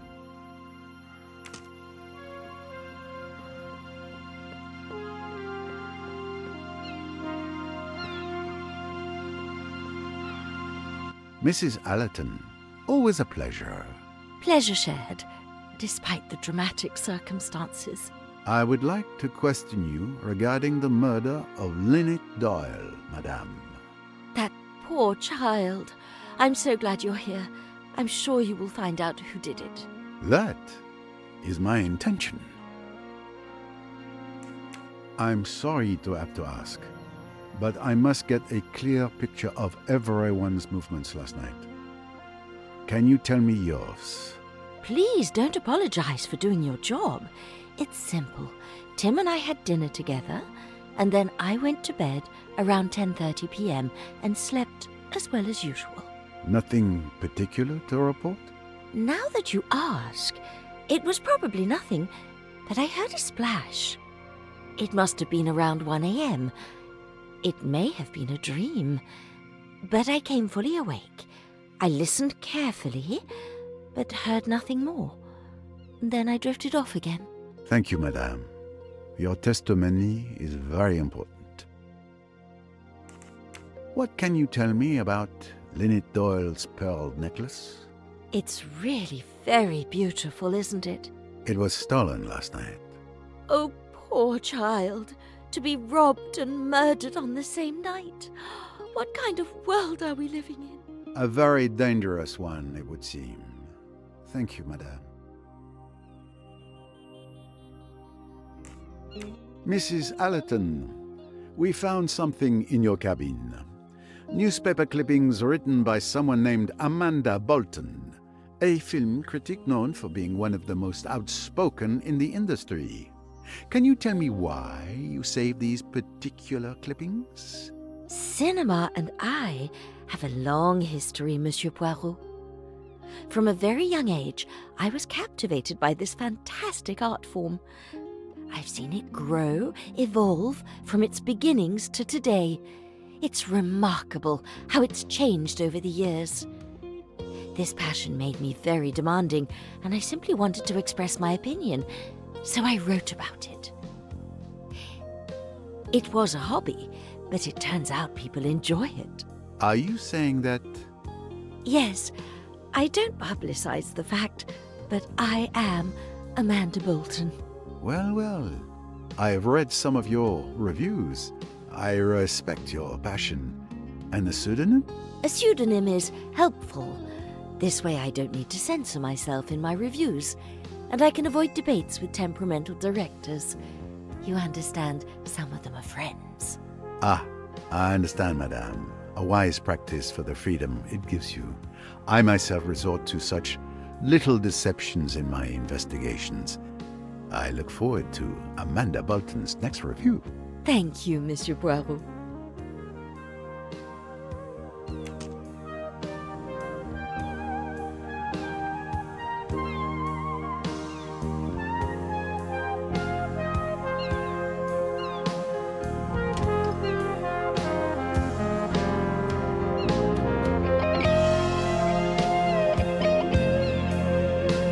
Am I disturbing you? Just a moment. I just had an inspiration. All right, I'm listening. Mrs. Otterborn, can you tell me what you did last night? An interrogation. How exciting. As you know, we all had dinner together. It was quite pleasant. Afterward, I took a stroll on the lower deck. It's quieter there. My daughter came to get me, and we went back up to our cabin around 11 p.m.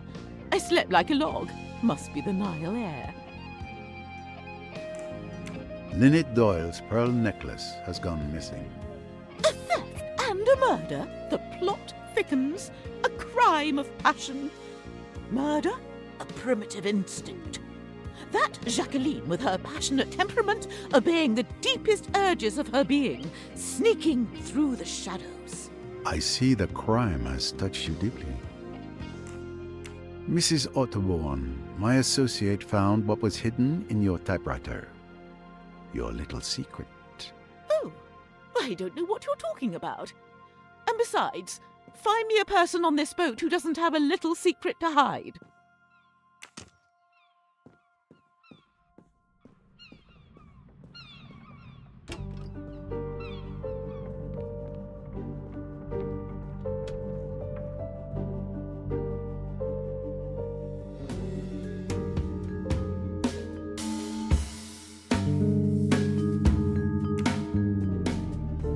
I'm sorry to disturb you, Miss Van Schuler. May I ask you a few questions? It would be a waste of time for both of us. It's just a formality. I promise my visit will be brief. What time did you go to bed last night? Oh, there you go, asking questions anyway. I usually go to bed at 10 p.m., but last night I lost 10 minutes because that foolish Cornelia was searching for my shawl, which of course she didn't find. Do you remember? Yes, of course. Did you hear anything unusual? I'm a light sleeper. I was woken up by that vulgar woman, Lynette Doyle's maid, saying, "Good night, madame," in an annoying voice. Then I fell asleep again. Later, I was woken up by some noise on the deck. I don't suppose you can tell me who made the noise. Oh, but I can. I got up to see. Rosalie Otterborn was on the deck in front of her cabin. It looked like she was throwing something into the water. I'm not sure what she was up to, but I'm certain it was her. I saw her face clearly. She went back into her cabin, and I returned to bed. Rosalie Otterborn. At last. Who would have thought this annoying woman would prove to be a useful witness? And do you remember what time it was? I can tell you the exact time. It was 1:10 a.m. by my bedside clock. That was very informative. Thank you, madame. Did you know that Lynette Doyle's pearl necklace had gone missing? No, I didn't. That's a shame. It was one of the few pleasant things to look at on this boat. We found quite an eclectic collection of items in your jewelry box. You pawed through my jewelry box? How dare you? No lead can be left unexamined, madame. This is outrageous. Who do you think you are, you insignificant little French upstart? I am a Belgian upstart, madame. Come now, calm yourself. This extreme situation calls for extreme measures. I apologize for any inconvenience caused.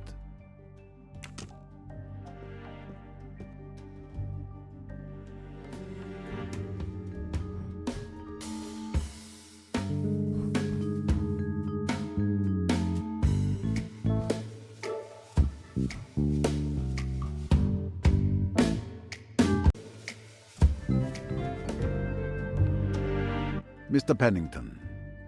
Ah, Mr. Poirot. There you are at last. I was wondering when you would come to see me. You think I'm the one who killed the poor girl, don't you? I have discovered that jumping to conclusions only hurts the legs. But it's true that after the incident at Abu Simbel, your name is quite high on my list of suspects. I suspected as much. Please go ahead, interrogate me. I have nothing to hide. Can you tell me your movements last night? Well, you were there when I played bridge with the Doyles. Then that woman showed up, and Lynette wanted to go to bed, so we stopped the game. I went to my cabin soon after. What time was it? Around 11:30 p.m., I think. Did you see or hear anything unusual during the night? Around midnight, there was a commotion in the next cabin, Dr. Bessner's cabin. I didn't pay much attention to it.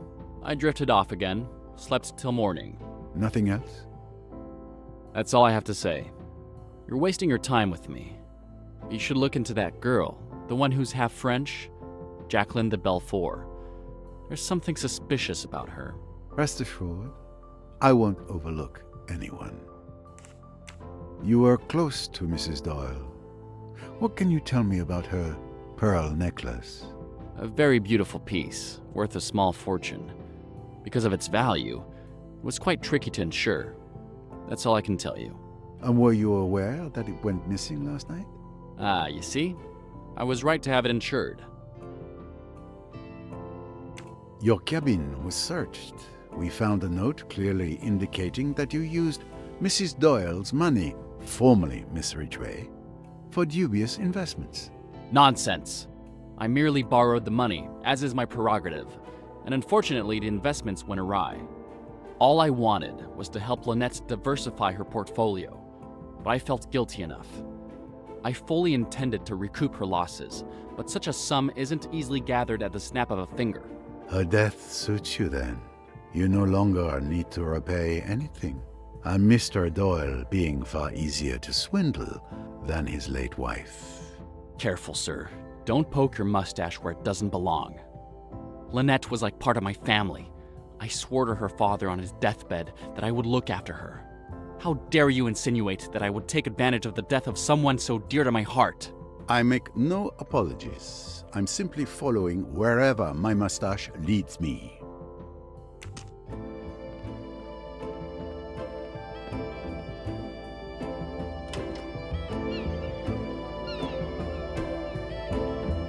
Good morning, Mr. Belfort. You're finally out of your cabin. Good to see you, Monsieur Poirot. Yes, your colleague came by a while ago and told Miss Bowers and me that all the cabins must be searched. So, I'm enjoying the Egyptian sun. What did you do last night? It's a bit hazy. I admit I had a bit to drink. After our encounter last night, I went to the lounge. Yes, all I wanted was to keep turning Simon and Lynette's honeymoon into a nightmare. I admit I drank a lot of alcohol. Well, I decided what to do to cause a nice little scene.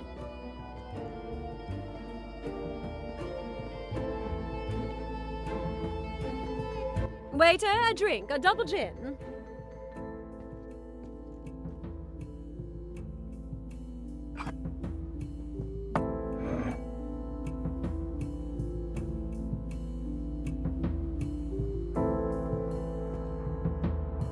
To revenge.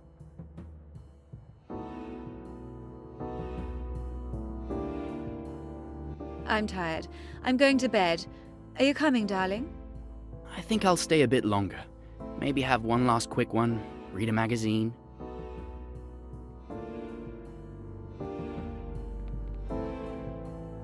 Well, I suppose that's it. I'm going to head out too. Have a good evening.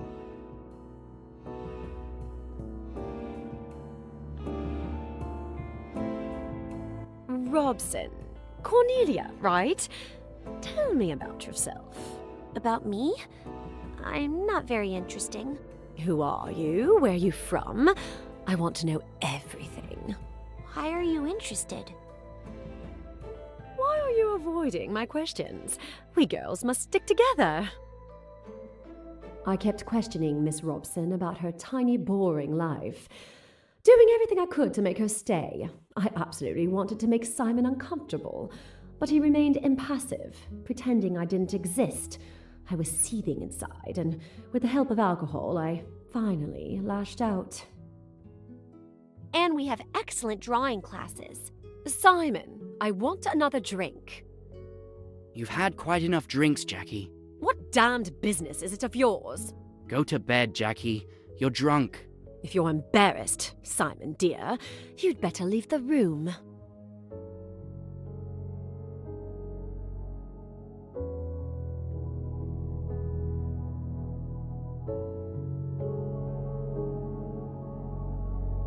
I really must. It's so late. You're not to go. You're to stay and hear what I've got to say. You're making a fool of yourself. For God's sake, go to bed. You're afraid of a scene, aren't you? That's because you're so English, so reticent. You want me to behave decently, don't you? You damned fool. Do you think you could treat me as you have done and get away with it? I told you that I'd kill you sooner than see you go to another woman. You're my man, do you hear? You belong to me. I'll shoot you like a dog, like the dirty dog you are.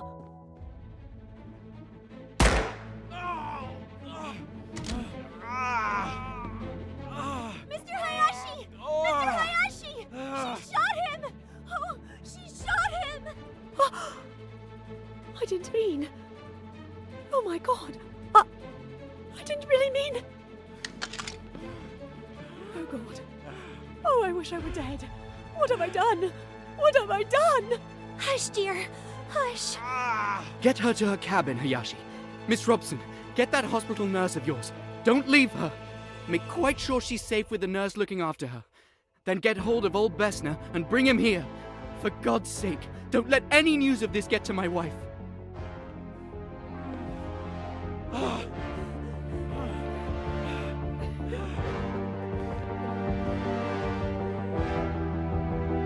I'll drown myself!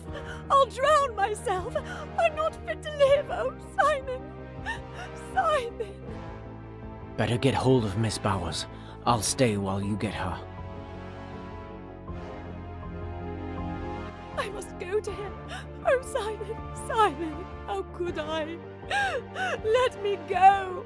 Let me throw myself overboard! Let me kill myself! You must stay here. Don't make a fuss. Pull yourself together. It's all right, I tell you.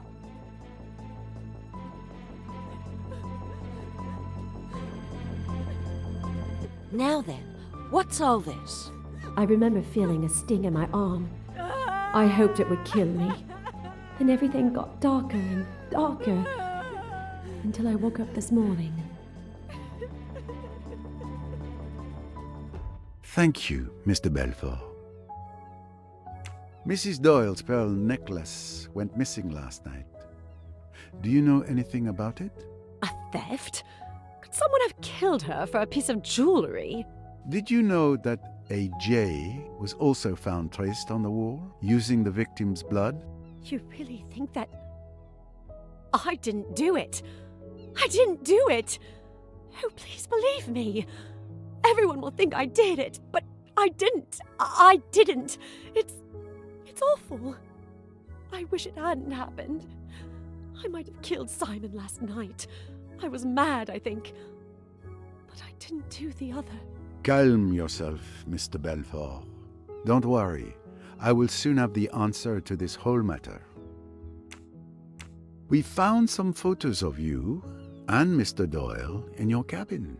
Yes, I admit I still hope that he will come back to me. I don't want to lose those beautiful memories with him. I understand. But be careful with the ghosts of the past. As comforting as they might be, they may only prevent us from moving forward. Thank you, Mr. Poirot. But I can manage my life on my own.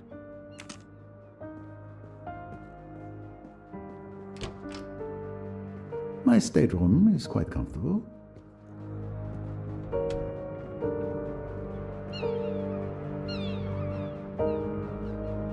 Mr. Doyle, I've managed to stabilize your wound. The tibia fracture isn't clean and the bullet is still lodged in your leg. Unfortunately, I can't remove it here. That needs to be done at a hospital. For now, you're prohibited from using your leg. This sounds serious. I hope you're not in too much pain, Mr. Doyle. Ah, Monsieur Poirot, you're here. The painkillers I administered to Mr. Doyle should provide relief for a few hours. Thank you very much, Doctor. My leg pain is insignificant compared to my grief. My Lynette. Dead. Murdered. My deepest condolences once again.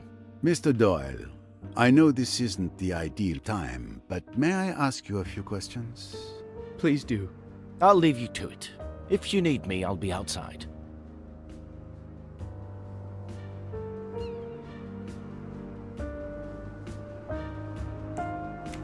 Can you walk me through what happened to you last night? Perhaps walk was a bad choice of words. What a night it was. I'll tell you everything I can remember, if it will help catch Lynette's killer. After you left, we continued playing bridge for a bit. Waiter, a drink, a double gin. Simon, are you playing or what? Sorry.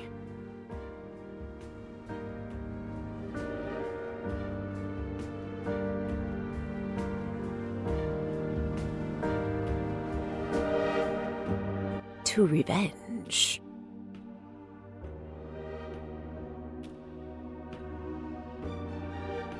I'm tired. I'm going to bed. Are you coming, darling? I think I'll stay a bit longer. Maybe have one last quick one, read a magazine.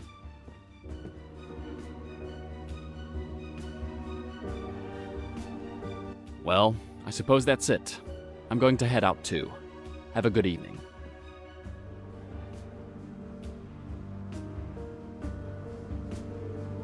I was trying to read my magazine, but I couldn't concentrate, with Jackie doing everything to make herself the center of attention with Miss Robson. She clearly wanted to get to me, but I didn't let anything show. We were engaged in a duel of patience, and I was determined to win this time. And we have excellent drawing classes. Simon, I want another drink. You've had quite enough drinks, Jackie. What damned business is it of yours? Go to bed, Jackie. You're drunk. If you're embarrassed, Simon dear, you'd better leave the room.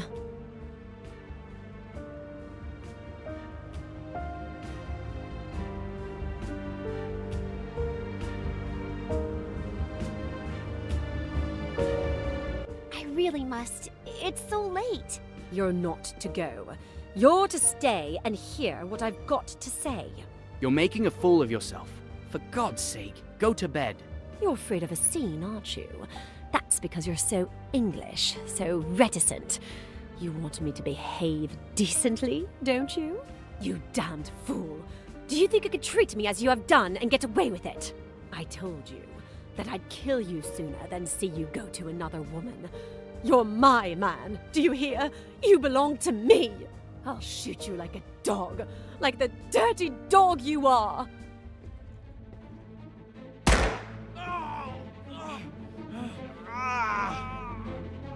Mr. Hayashi! Mr. Hayashi! She shot him!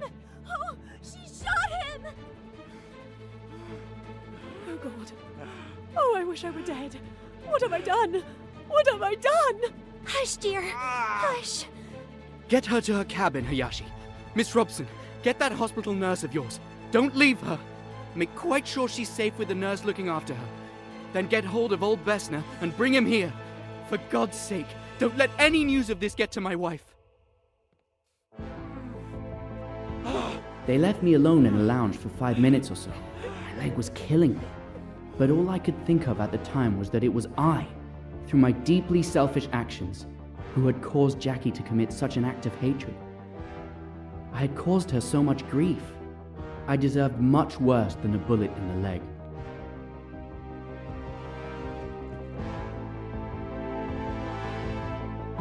Let's see. It's not pretty, but it could be much worse. The bone is fractured, and there's considerable blood loss. Mr. Hayashi, help me carry him to my cabin.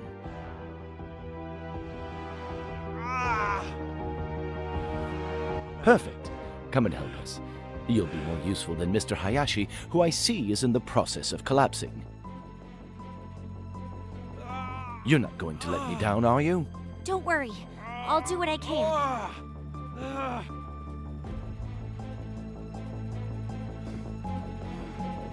After what felt like an eternity, Mr. Hayashi, Dr. Bessner, and Miss Robson came to help me and carry me to the doctor's cabin. I must admit I don't remember much. I just know the doctor was working on my leg, and the pain was unbearable. I think I must have passed out. Well, this is the best I can do. You've been brave. I'm going to give you something to help you sleep. And your wife? What should we do about your wife? She needn't know till the morning. You mustn't blame Jackie. It's been all my fault. I treated her disgracefully. She didn't know what she was doing. Yes, I understand. My fault, Miss Robson.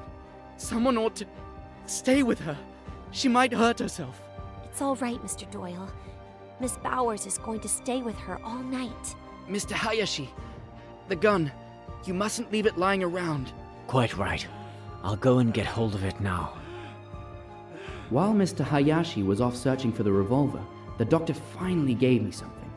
I struggled not to fall asleep because I wanted to make sure everything was okay. I'm bothered.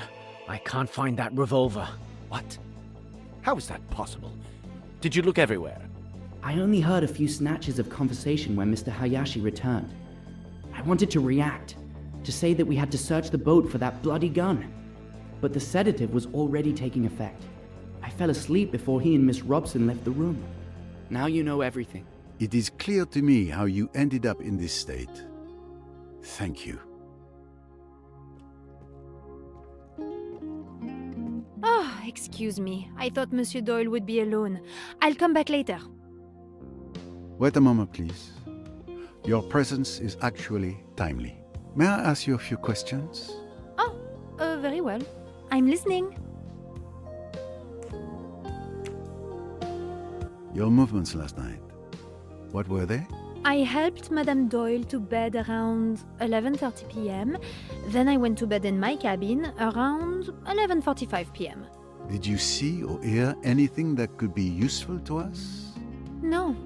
Naturally, if I had been unable to sleep, if I had mounted the stairs, then perhaps I might have seen this assassin, this monster, enter or leave Madame's cabin. But as it is...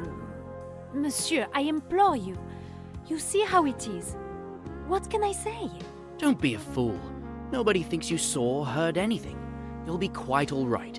I'll look after you. Nobody's accusing you of anything. Monsieur is very good. Do you know anything about your Madame's pearl necklace? Madame Doyle was wearing it last night. And I also saw Madame put the necklace back in its case last night before going to bed. Is that the last time you saw the necklace? Yes, monsieur. And what about this morning? My God, I didn't even look. When I entered her cabin, I saw Madame. I screamed and ran out. It was indeed missing this morning. It's a bit delicate to talk to her about this here. I'll wait until she is alone. We are done for the moment, mademoiselle. I am truly sorry for you, Monsieur Doyle. I know how you must feel. I hope everything will be all right for you. Monsieur Poirot, I'll be in the saloon if you need to question me.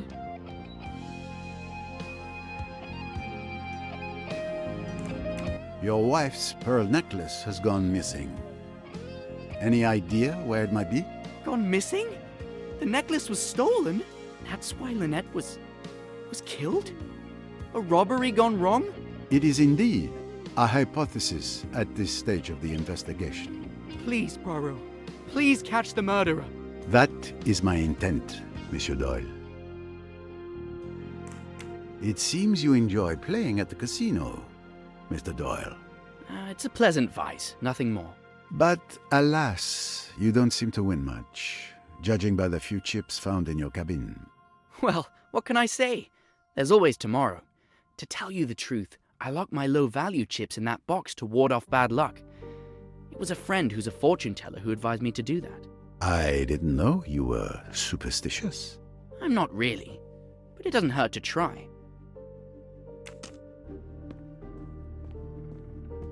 Excuse me, Mr. Poirot. I should like to see Jackie. Would you mind if I asked you to bring her here? I've thought a lot. I haven't treated her well, and I'd like to clear things up. I know Lynette would want me to. You wish to see Miss de Belfort?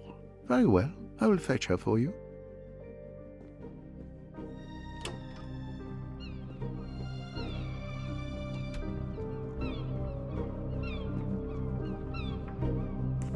Would you like to come with me, miss? Mr. Doyle would like to see you. Simon? He wants to see... me? Yes, of course.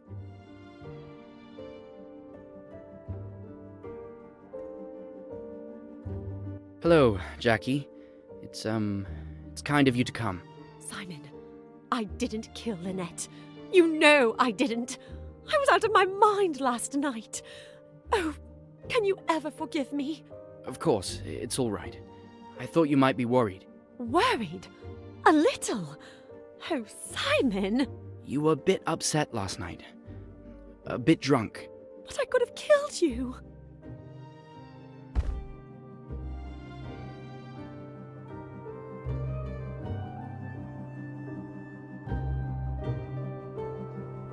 Simon, I'm so sorry. Let's give these young people some privacy. They've been through enough. Thank you. Mr. Poirot.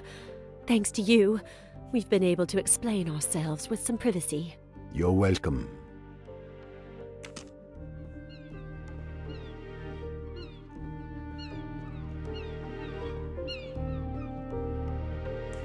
What happened to you last night, Dr. Bessner? It all started when Mr. Hayashi woke me up in the middle of the night. I was asleep when I heard someone knocking on my door. I got up quickly, wondering what they could possibly want with me at this late hour. Dr. Bessner! Who's that? Stop making such a racket. It's Doyle. He's been shot. Mr. Belfort shot him. He's in the salon. Can you come? Let's see. It's not pretty, but it could be much worse. The bone is fractured, and there's considerable blood loss. Mr. Hayashi, help me carry him to my cabin.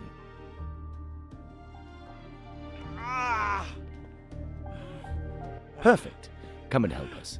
You'll be more useful than Mr. Hayashi, who I see is in the process of collapsing. You're not going to let me down, are you? Don't worry. I'll do what I can.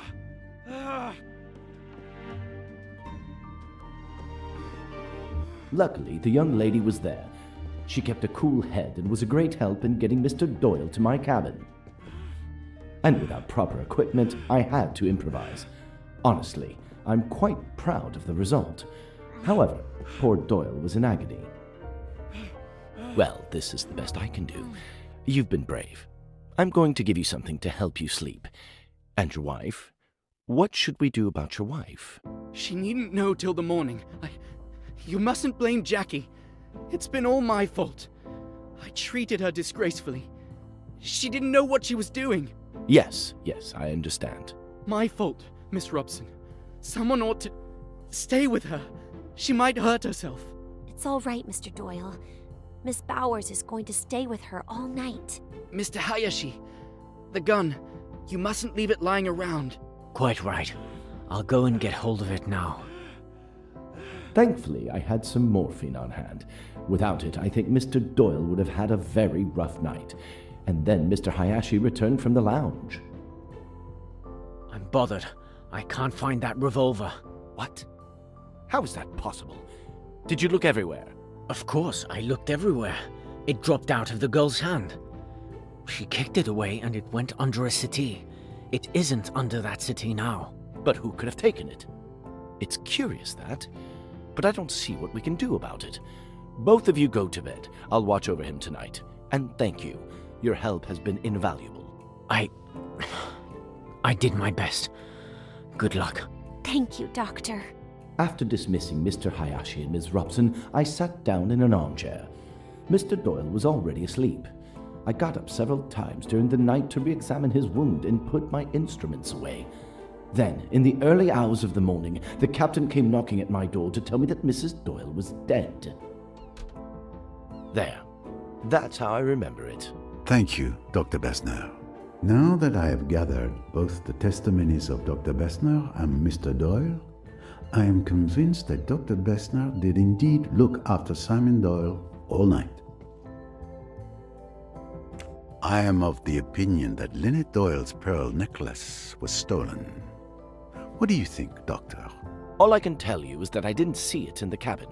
Also, during the preliminary analysis of the body, I didn't observe any marks around Mrs. Doyle's neck to indicate the necklace was ripped from her neck.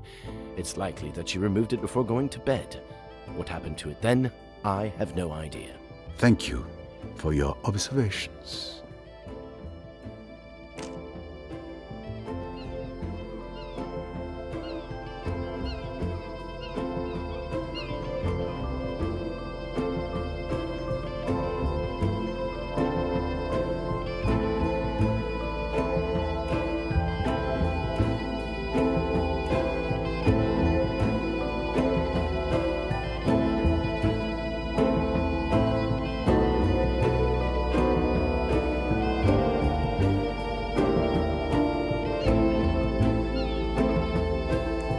What did you do last night?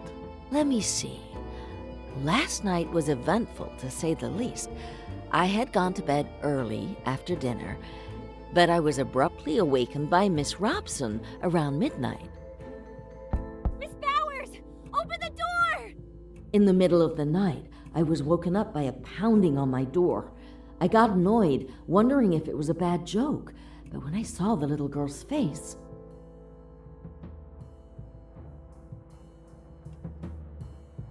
Miss Robson, what's happening? Are you all right? Oh my god! It's Miss de Belfort! She shot Mr. Doyle! She keeps saying she wants to kill herself! We need you! And Mr. Doyle, is he all right? He's in the lounge. He has a bullet wound in his leg. Mr. Hayashi will get Dr. Bessner once we've reached Miss de Belfort. If she's left alone, she might harm herself.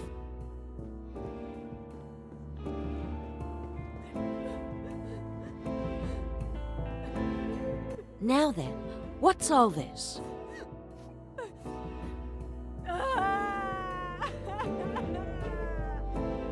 Is there anything I can do to help? Not at the moment. I'll give her a sedative and stay with her all night. Go and help the others with Mr. Doyle. I'm sure they'll need you more. When the little girl came out of the room, I administered the sedative to Miss de Belfort. Within 5 minutes, she was sleeping like a baby.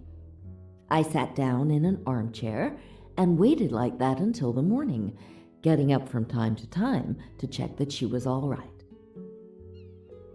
As I mentioned, I stayed up the rest of the night watching over Miss de Belfort. I'm afraid that's all. No need for apologies. Your testimony is extremely valuable. Miss Bowers, Lynette Doyle's pearl necklace went missing last night. Can you tell me anything about that? The one she was wearing yesterday? A beautiful necklace. Even my boss doesn't have such pretty jewelry. I don't know what more I can tell you.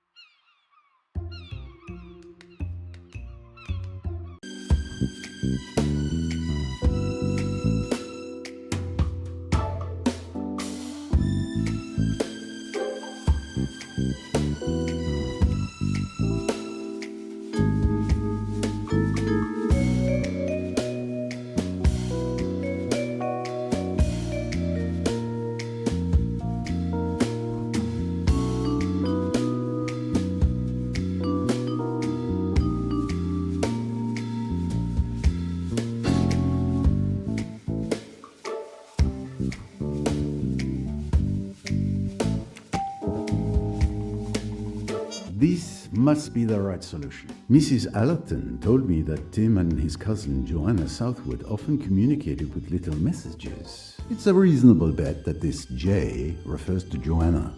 Precisely. Is that applause I hear?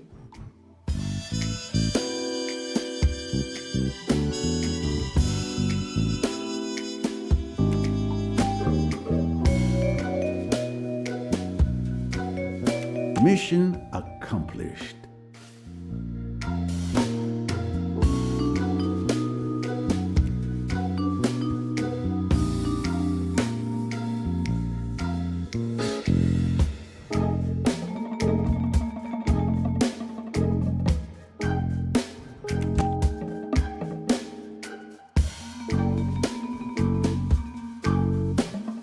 Superbe.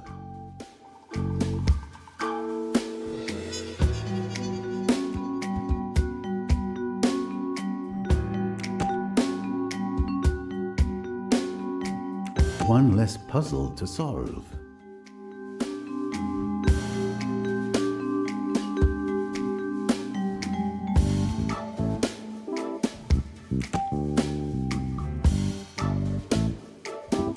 Now that is a good answer.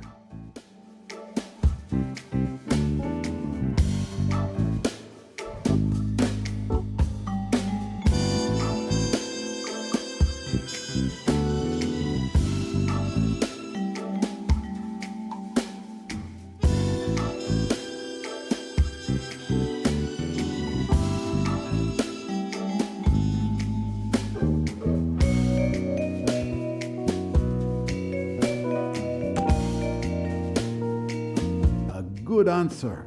Of course. Jacqueline de Belfort showed me a small 22 caliber revolver at the hotel in Aswan. It's the one she used to shoot Simon Doyle. My little grey cells did not let me down.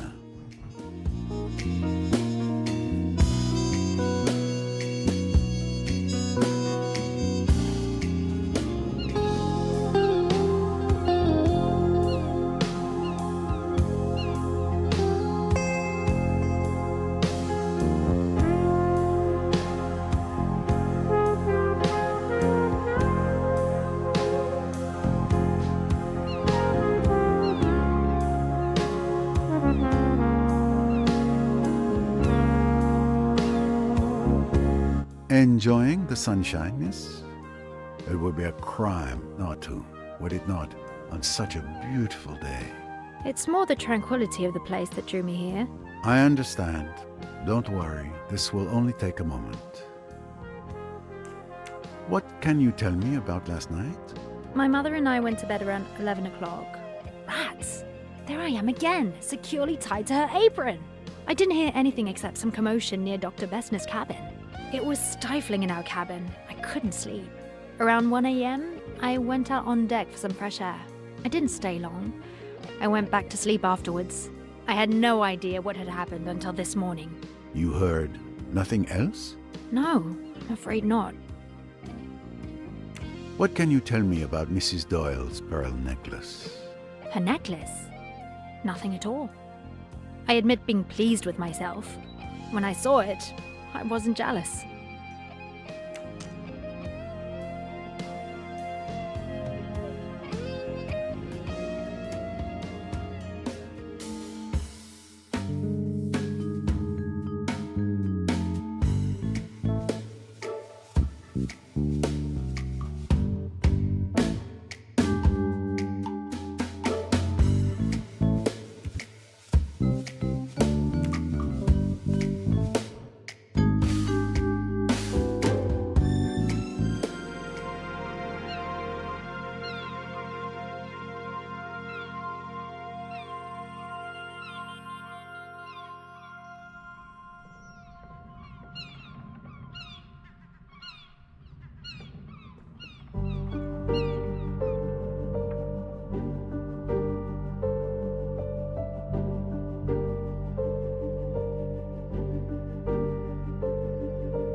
Impressive.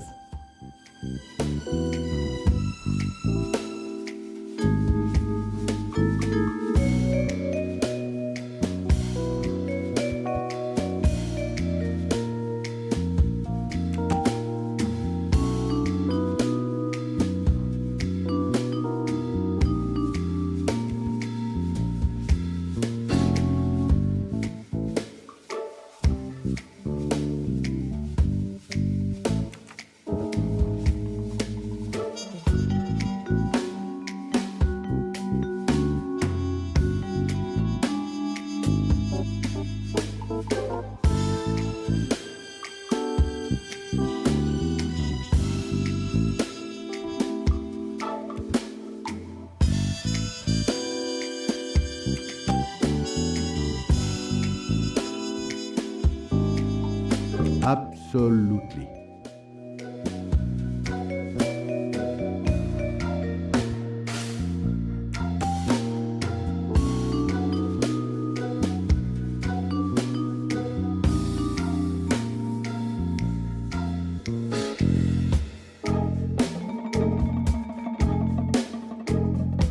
Right.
This Grand Cru deserves to be served on special journeys like the Orient Express or this one upon the Nile.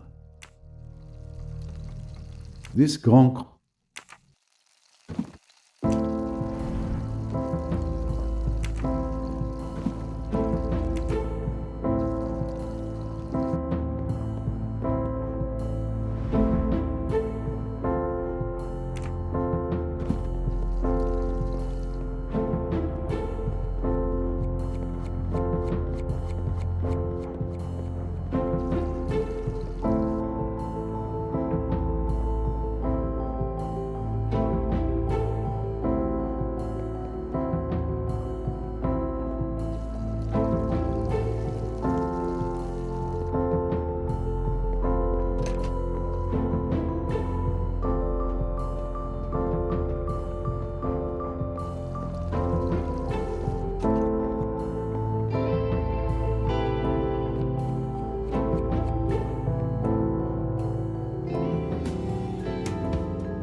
Good morning, Captain.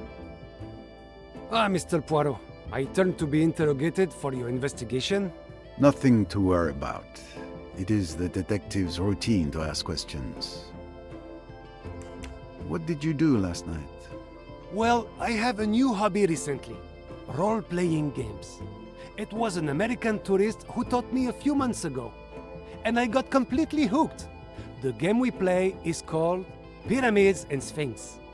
I converted the chef and Samir, and we play almost every evening. I'm the game master. I adjust the scenario as we go along. They never know what diabolical plan I have in store for them. It's always a mystery. Have you ever played it? I've had a similar experience from time to time. When did you start playing? We started at 10 p.m. as usual, and Samir joined us around 11:30 p.m. It lasted until about 3 a.m., I think. And did anyone leave during the game? Not even to go to the bathroom. We were also involved in it. Imagine that.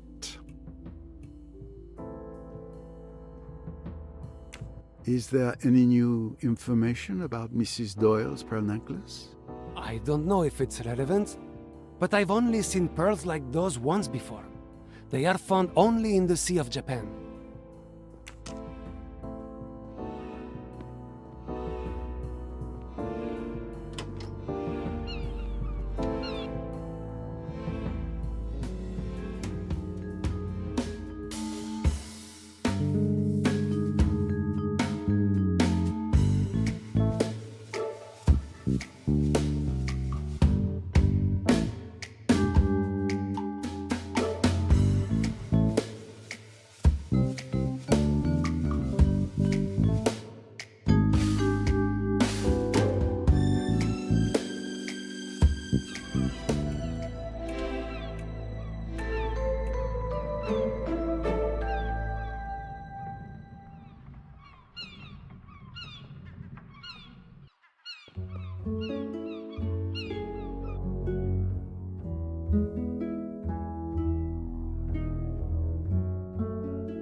Miss Bowers, Lynette Doyle's pearl necklace went missing last night.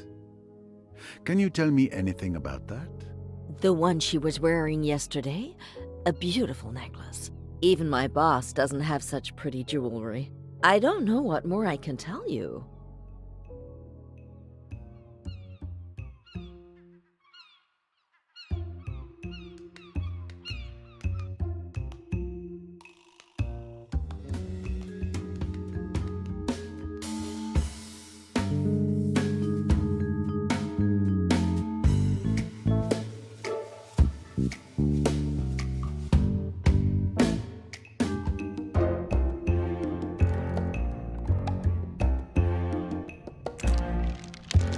Are you sure you can't tell me anything more? What are you implying, Monsieur Poirot?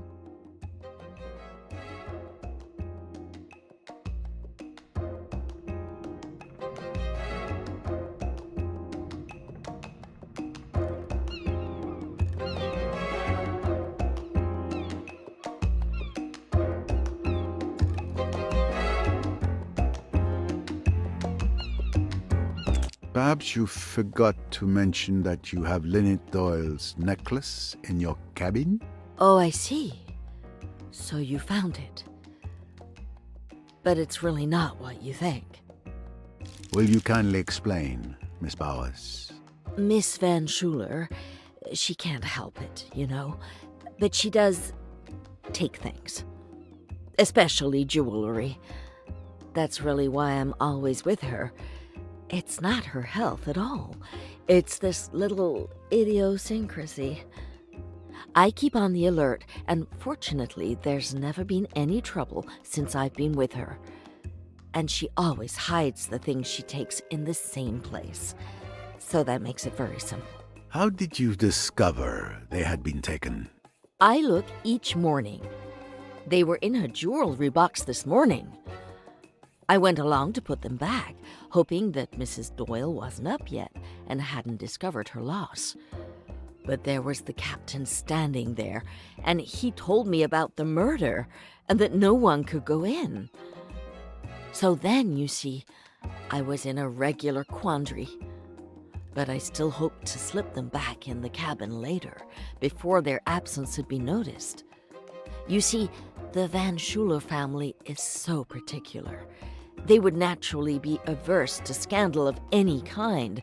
It would never do if this got into the newspapers.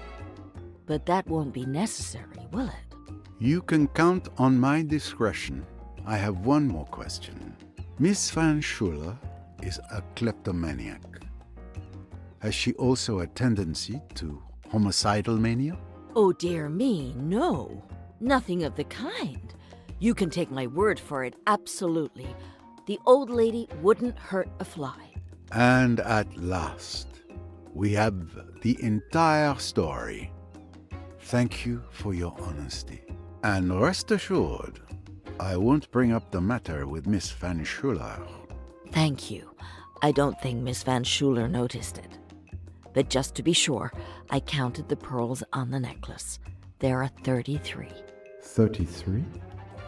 That's not what I remember. I wonder if there is a photo of Mrs. Doyle wearing the necklace to verify the number of pearls.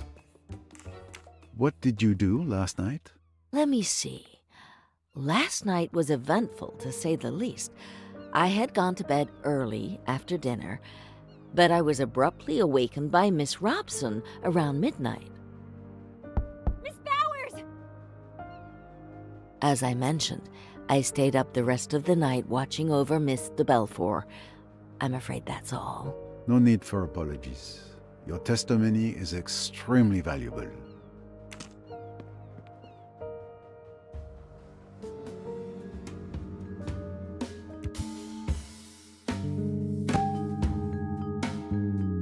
Great work. The necklace Miss Van Schuler stole, and that was recovered by Miss Bowers, is a fake.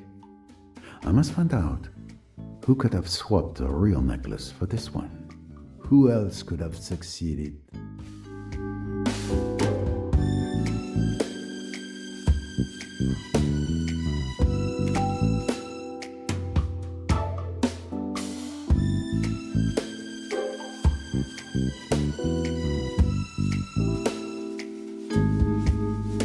Mission accomplished.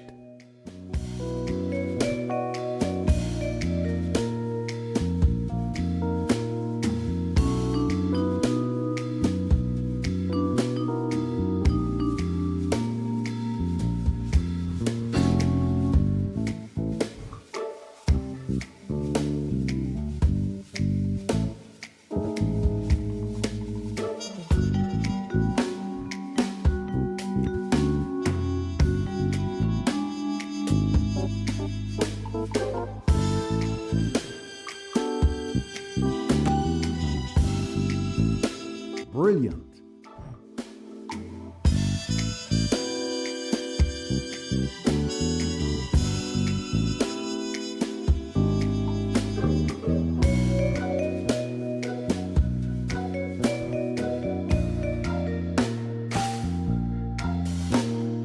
This must be the right solution.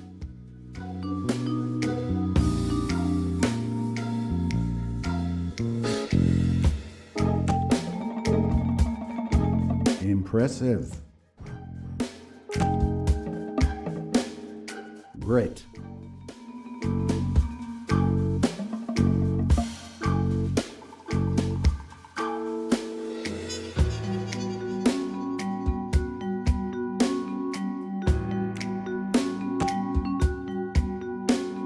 Well done. I found it. Absolutely.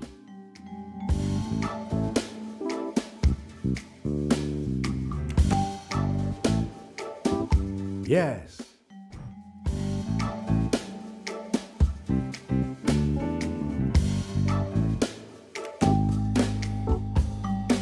Perfect. Why not? Exactly. I'm right. Despite an unhealthy interest in role-playing games, none of the crew aroused my suspicions, and each of them has a decent alibi. Who is the world's greatest detective?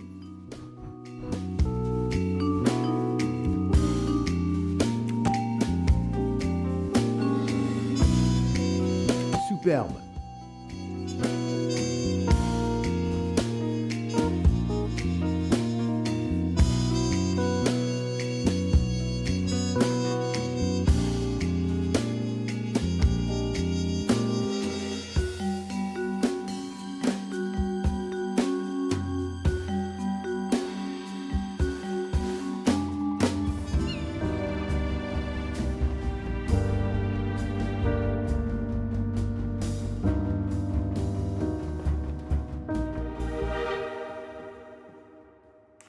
What can you tell me about last night?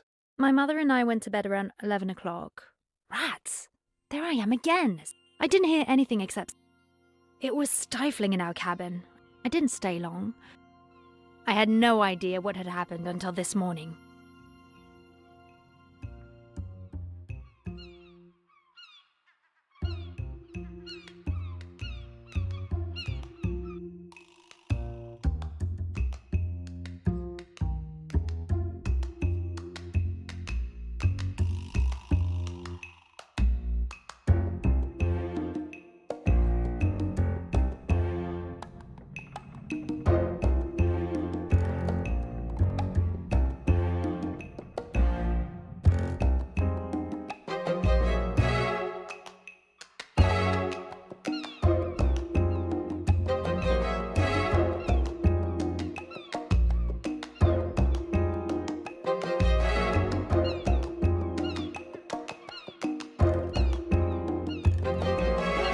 Are you absolutely sure you were just taking a walk? What do you mean? Of course I'm sure.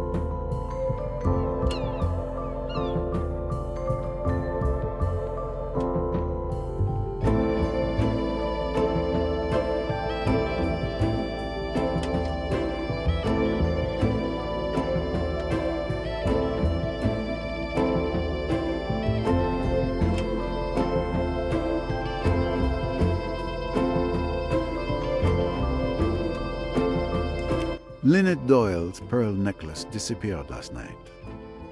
Can you tell me anything about that? You're the first to tell me the news. I didn't even know it had been stolen. The thief will make a fortune if he can sell it, but he doesn't stand a chance if you're there to stop him.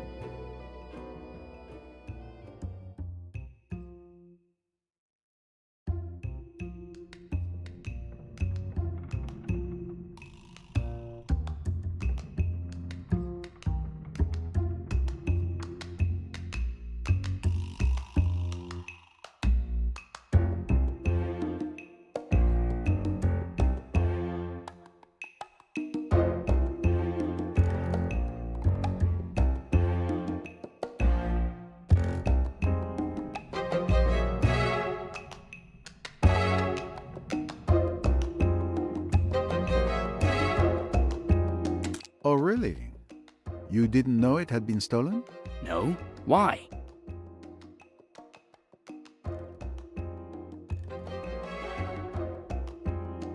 I know there was a fake necklace in the hollow book that was sent to you. You know, do you? Where's the proof? The message that talks about a defective shipment, which matches the fake necklace with a flawed copy. Not to mention, you were one of the 3 suspects in the theft of Mrs. Leach's bracelet in Mallorca. Shall I go on? Where is the real necklace if you think I'm the thief? Enough lies. Give me the missing piece of your record player. Tell me where you've hidden it, or I will advise Miss Royce to destroy your record player to open it. All right, no need to destroy everything. Here it is. But I fail to see how this helps you. We had missed this during the search. Thank you, young man. There is no need for you to understand.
A clam rake. When I was a child in Belgium, I would help my father to collect the clams from the sand with one of these.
What talent! If someone wanted to drug me, the task is not impossible. Observing that I only pour from my own bottle, uncorked at the table, the perpetrator could easily target me and no one else. I must go and check on this. Excellent detective work. Naturally.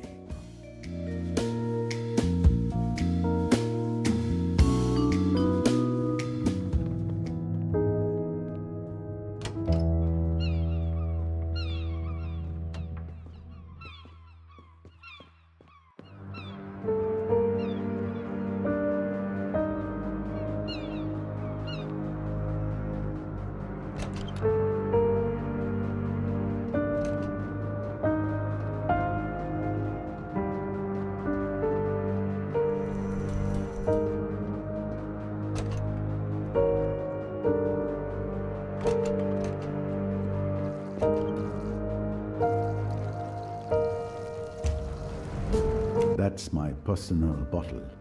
Well, an experiment is necessary to find out if it's been drugged.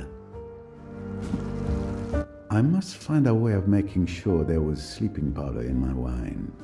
And I have only the equipment around me, so it's not going to be easy. But if it were easy, anyone could do it. Let's give it a go. Yes, that might work. I'm going to try to separate the elements that make up the wine with absorbent paper. But first, I need to reduce the pigments in the wine, which would get in the way.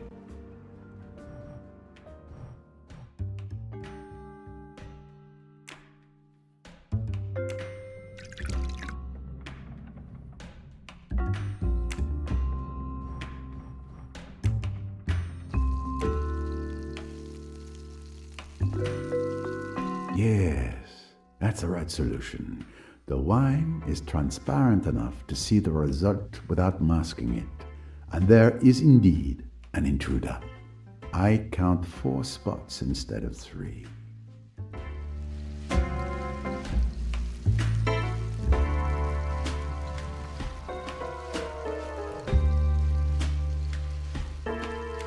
Come on, you can do it.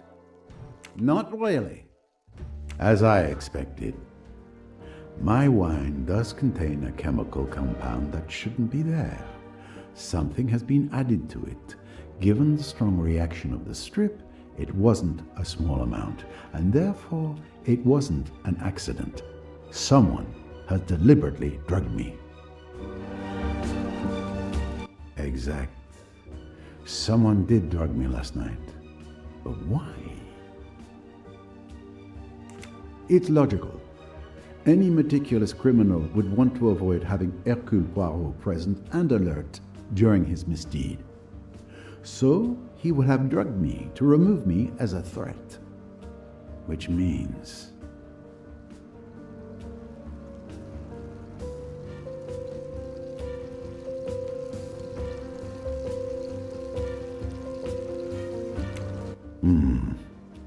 This clue proves that the crime was carefully premeditated.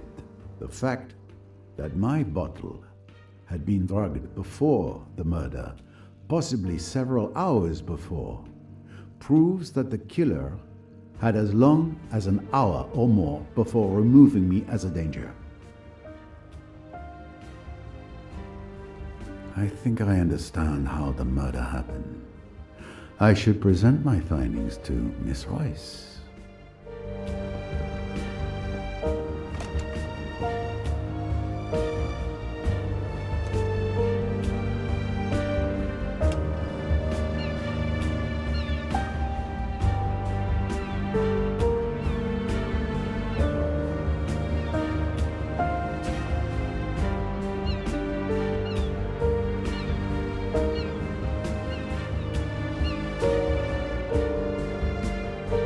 We have made progress in our investigation, but a significant problem remains. I think I know what you're referring to. Let's recap. I've discovered that the murderer intentionally drugged me at dinner, sometime before Lynette's murder. We can already draw a first conclusion from this. The crime was premeditated. It couldn't have been improvised. Exactly. The revolver that was used to kill Lynette Doyle is a key piece of evidence. Agreed. It's the same gun that wounded Simon Doyle. Indeed. The weapon that killed Lynette and Jackie's weapon, which disappeared from the lounge, are both .22 caliber, and most likely the same weapon. Therefore, the murderer must have retrieved it from the lounge to kill Lynette Doyle, taking advantage of the commotion caused by Mr. Belfort. Yes, it would appear only one person could have committed Lynette's murder.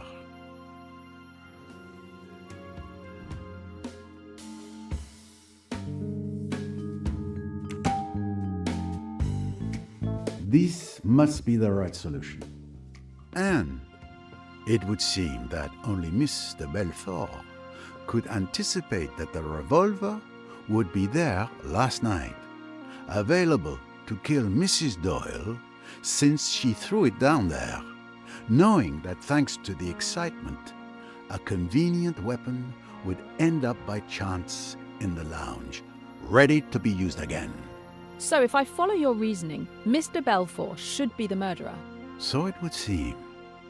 What do you think? Do you believe she killed Mrs. Doyle? Everything we've just said certainly accuses her.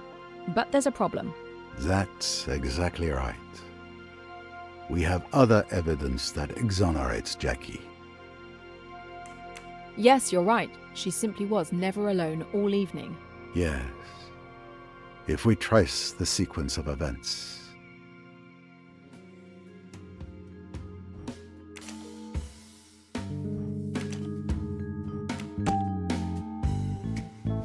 A good answer, of course.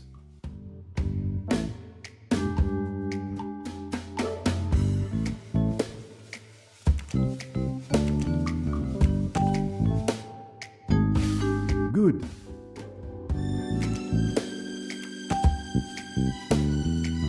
That's logical.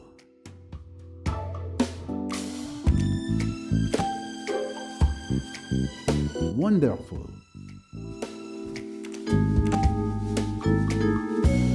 Great.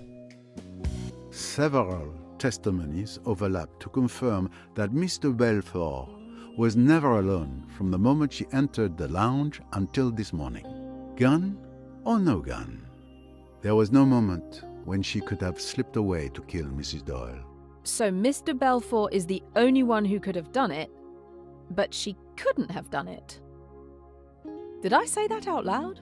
Mademoiselle, Poirot does not believe in flying guns with minds of their own. We are being led astray, but we will unravel this thick mystery. I'm convinced of it. There is still much we don't know. The investigation must continue.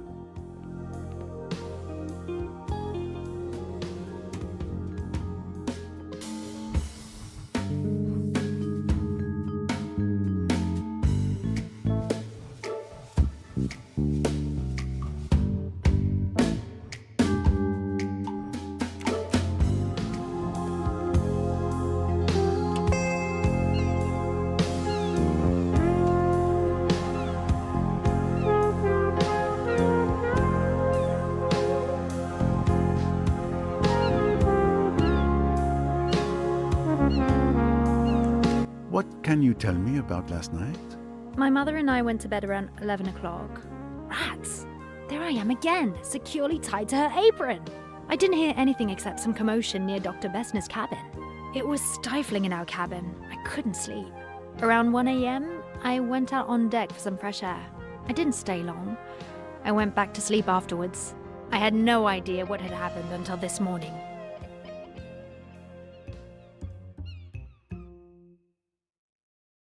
Are you absolutely sure you were just taking a walk? What do you mean? Of course I'm sure.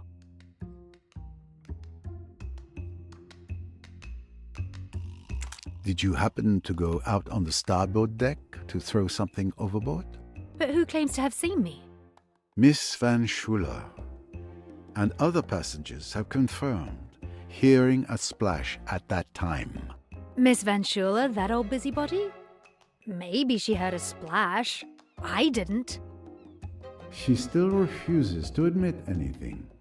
I need to know what was thrown overboard. There's only one thing left to do. Recover that sunken treasure. The steward, Tarek, might be able to help us.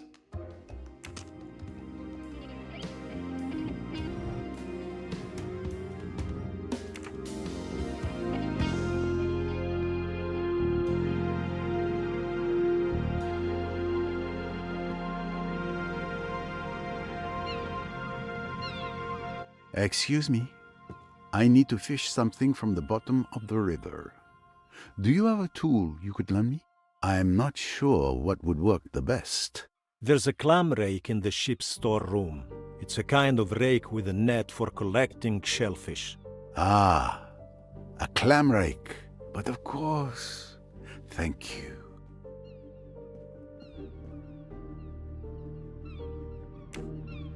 I should find Mademoiselle Royce.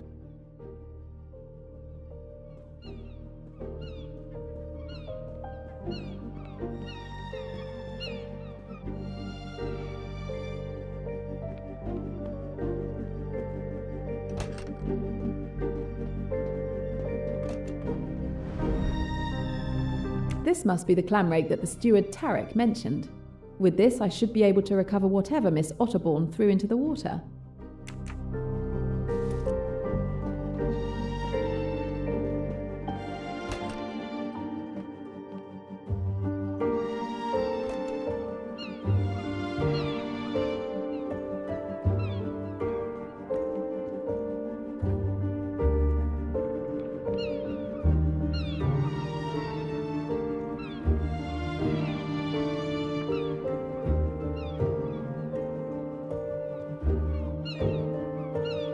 Let's get started.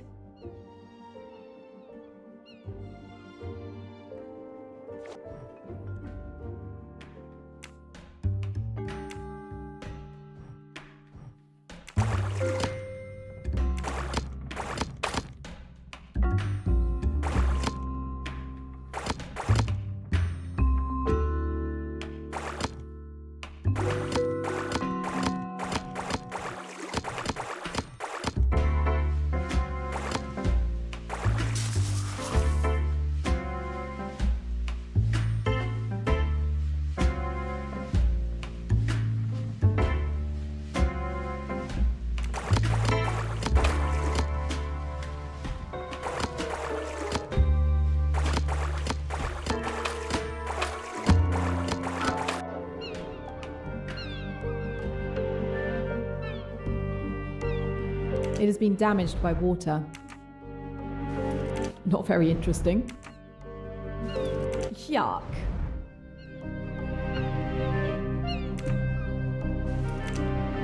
What have we here? An interesting discovery.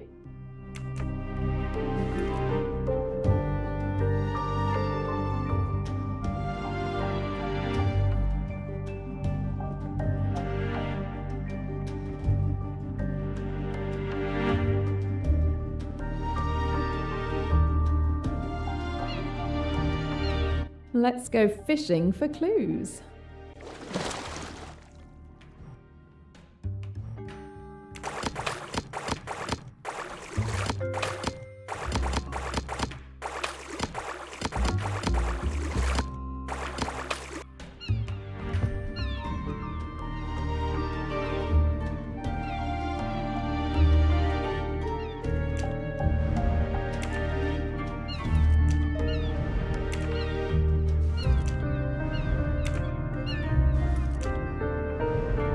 Now this is more interesting. Looks like the fishing was good. And the stamp on the bag reads Karnak. This bag came from the boat. Now we need to find out where the bottles came from.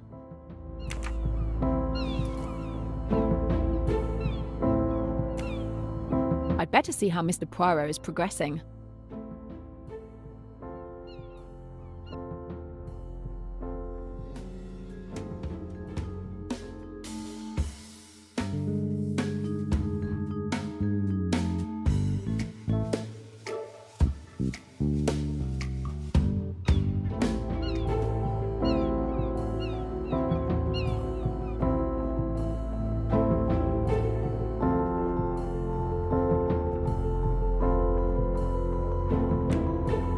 Time for me to check in with Miss Royce.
This cabin is not occupied. There's nothing of interest here.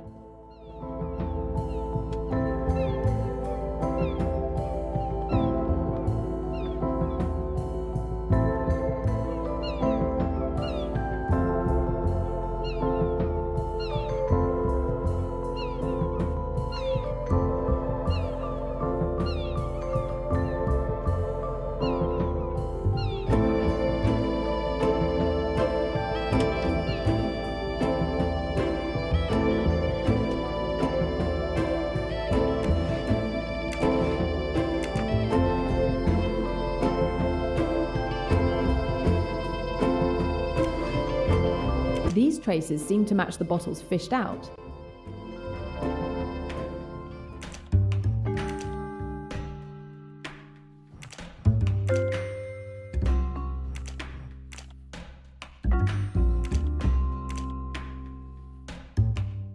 The bottles match the traces perfectly.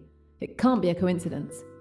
The recovered bottles belong to either Salome or Rosalie Otterbourne.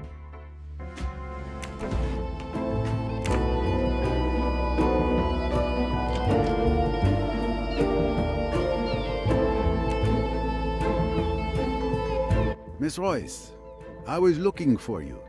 I was looking for you too, Mr. Poirot. Time to share information?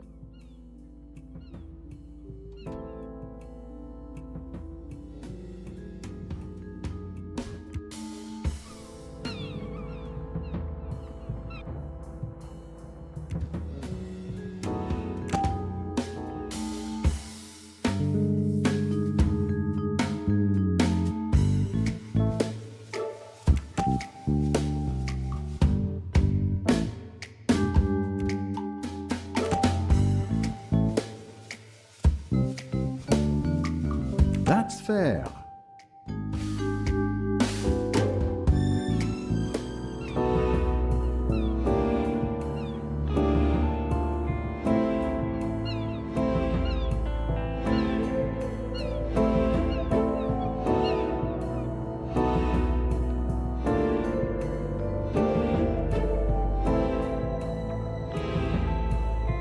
We retrieved bottles of alcohol from the spot where you threw the bag.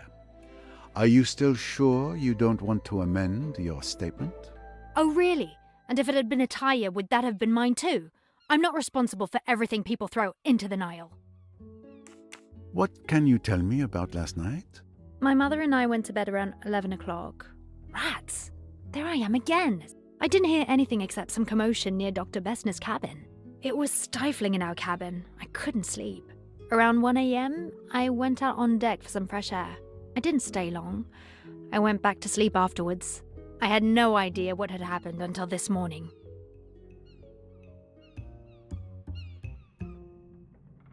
Please, I know what you've done. What do you mean?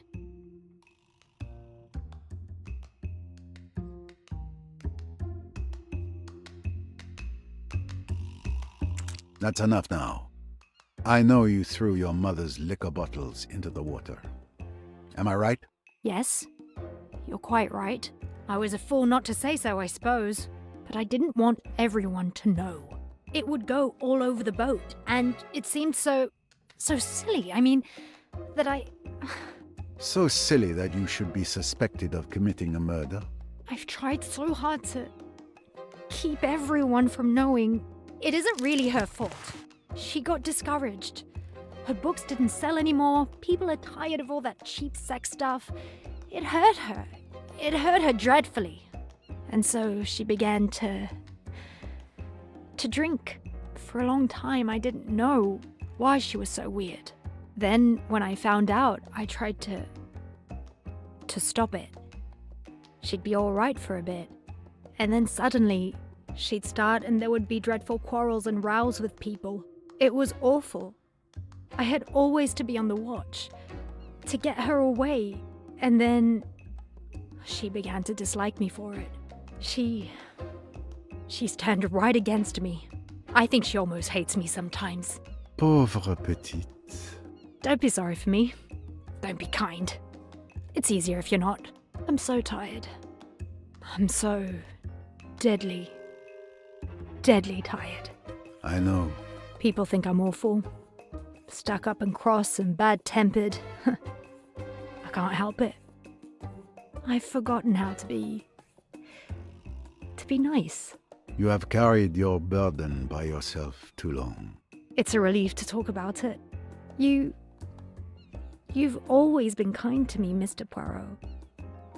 I'm afraid I've been rude to you often. Are you going to tell everyone? No, it is not necessary. Just tell me what I want to know. Now tell me, mademoiselle, Miss Van Schuler saw you. Did you see her? She says that she looked out of the door of her cabin. I don't think I should have seen her. I just looked along the deck and then out to the river. Did you see anyone at all when you looked down the deck? No. I saw nobody. I thought the splash heard by several witnesses was the murderer disposing of the revolver. But it was only Rosalie Otterborn throwing away evidence of her mother's alcoholism. It explains one mystery, but it is doubtful it helps identify the murderer. A small setback only. There are still other avenues to explore.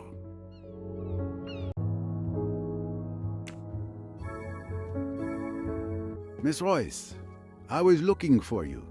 I was looking for you too, Mr. Poirot. Time to share information?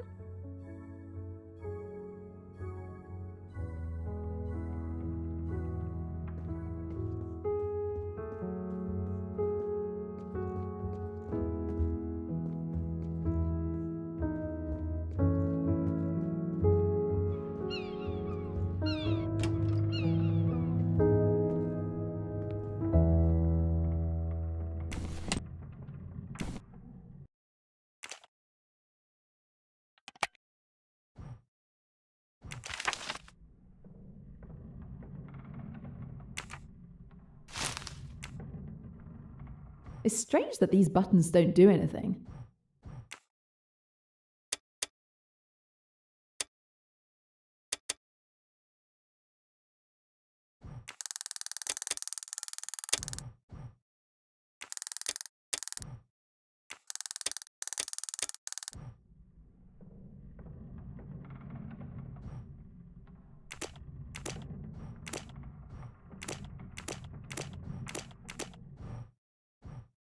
Bingo!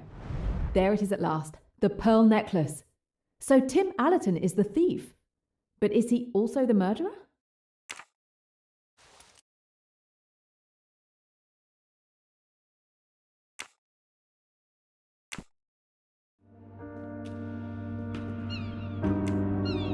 Time to see what Mr. Poirot has learned.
certain pieces of the puzzle are now in place. It's clear that Rosalie must have seen Tim when he came in or out of Lynette's cabin with the necklace. I must confront them.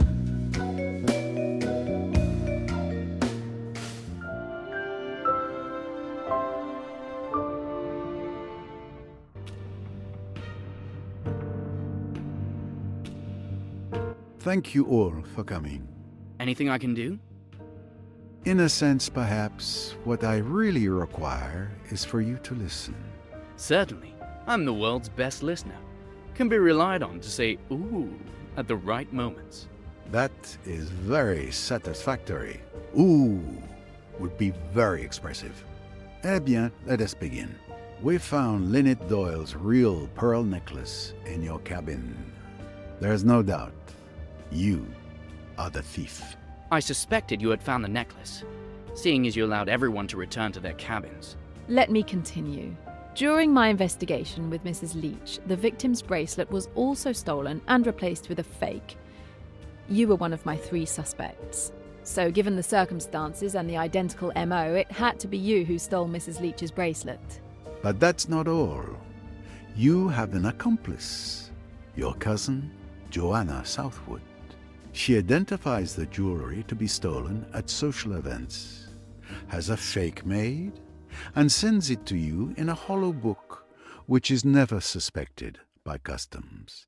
Your cousin was a good friend of Lynette Doyle, so it was easy for her to identify and perhaps even borrow the famous pearl necklace, so it could be duplicated. You are the one who handles swapping the real for the fake jewelry. Your plan was perfect because you could prove you didn't know the victim or the existence of the jewelry. You win. It's been a good game, but it's over at last. There's nothing for it now, I suppose, but to take my medicine. Do you realize that you were seen last night? Seen? Yes.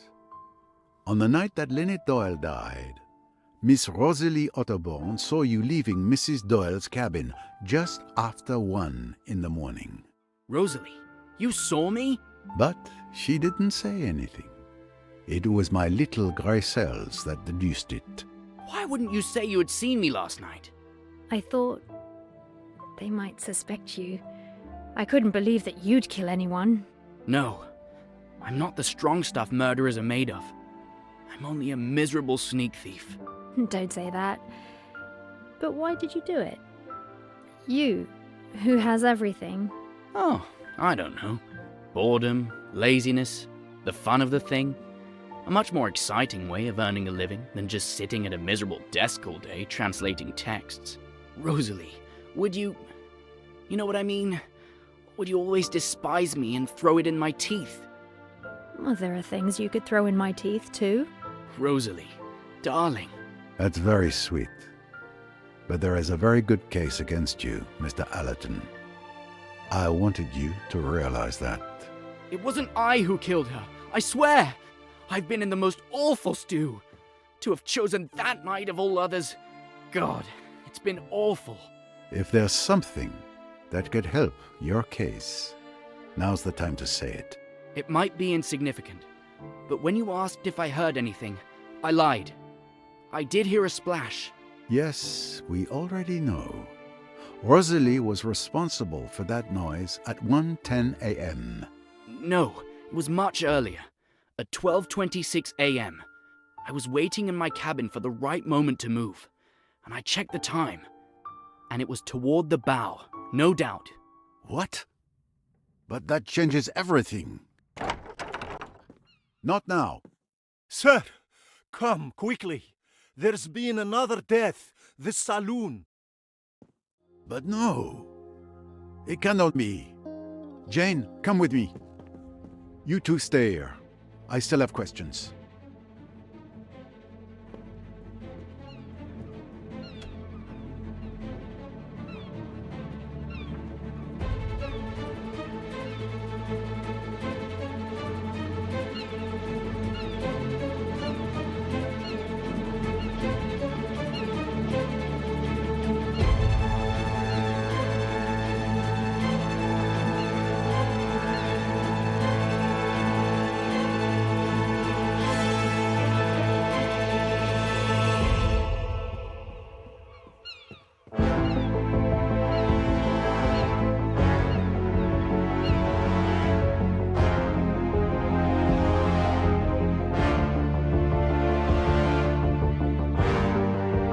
This is horrible. I don't understand. She was reading there just 10 minutes ago. I stepped out and when I came back, I found her like this. Step away from the body. Touch nothing. I need to inspect.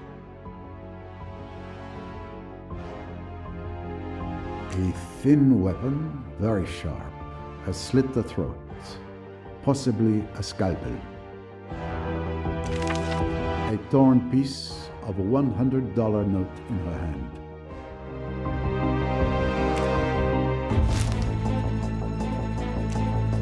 A ribbon for bundling stacks of notes. There must have been $10,000 here at least, but the money is missing.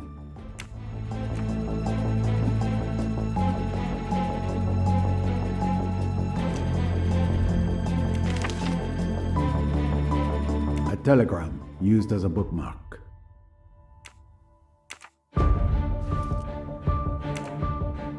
I can already say that Louise Bourget had her throat cut with a sharp object.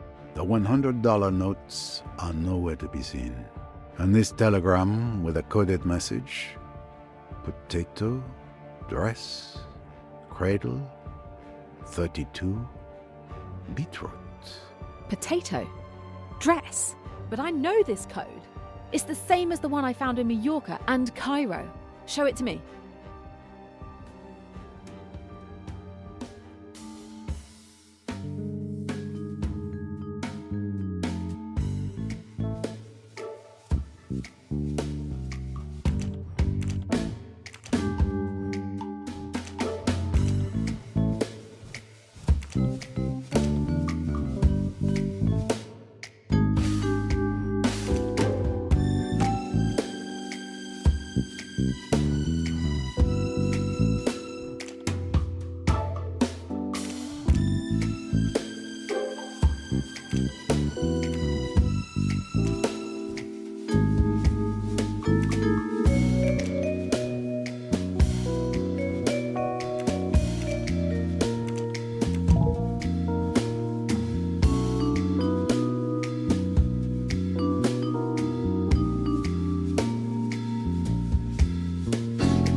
Here is the message. A prisoner escaped from Cairo on February 21st. Cairo has been busted. Cancel the transaction at Abu Simbel on February 22nd. Return to Cairo via Karnak, then to New York. Attention, surveillance should be increased. Should we send men? The prisoner is me, and the package is crates of smuggled weapons. So this telegram was clearly intended for the killer I'm looking for. Louise Bourget could be Emmy's killer. No, I understand how you could come to that conclusion. But this telegram was not intended for Louise Bourget. It was for someone else.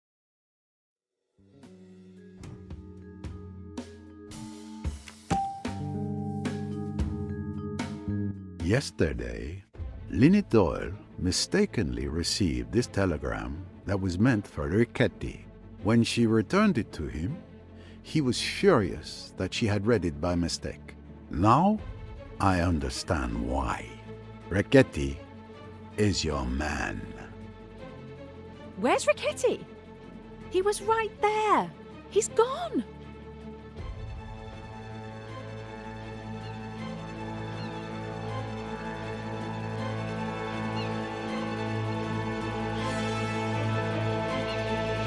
I'm sorry, Mr. Poirot.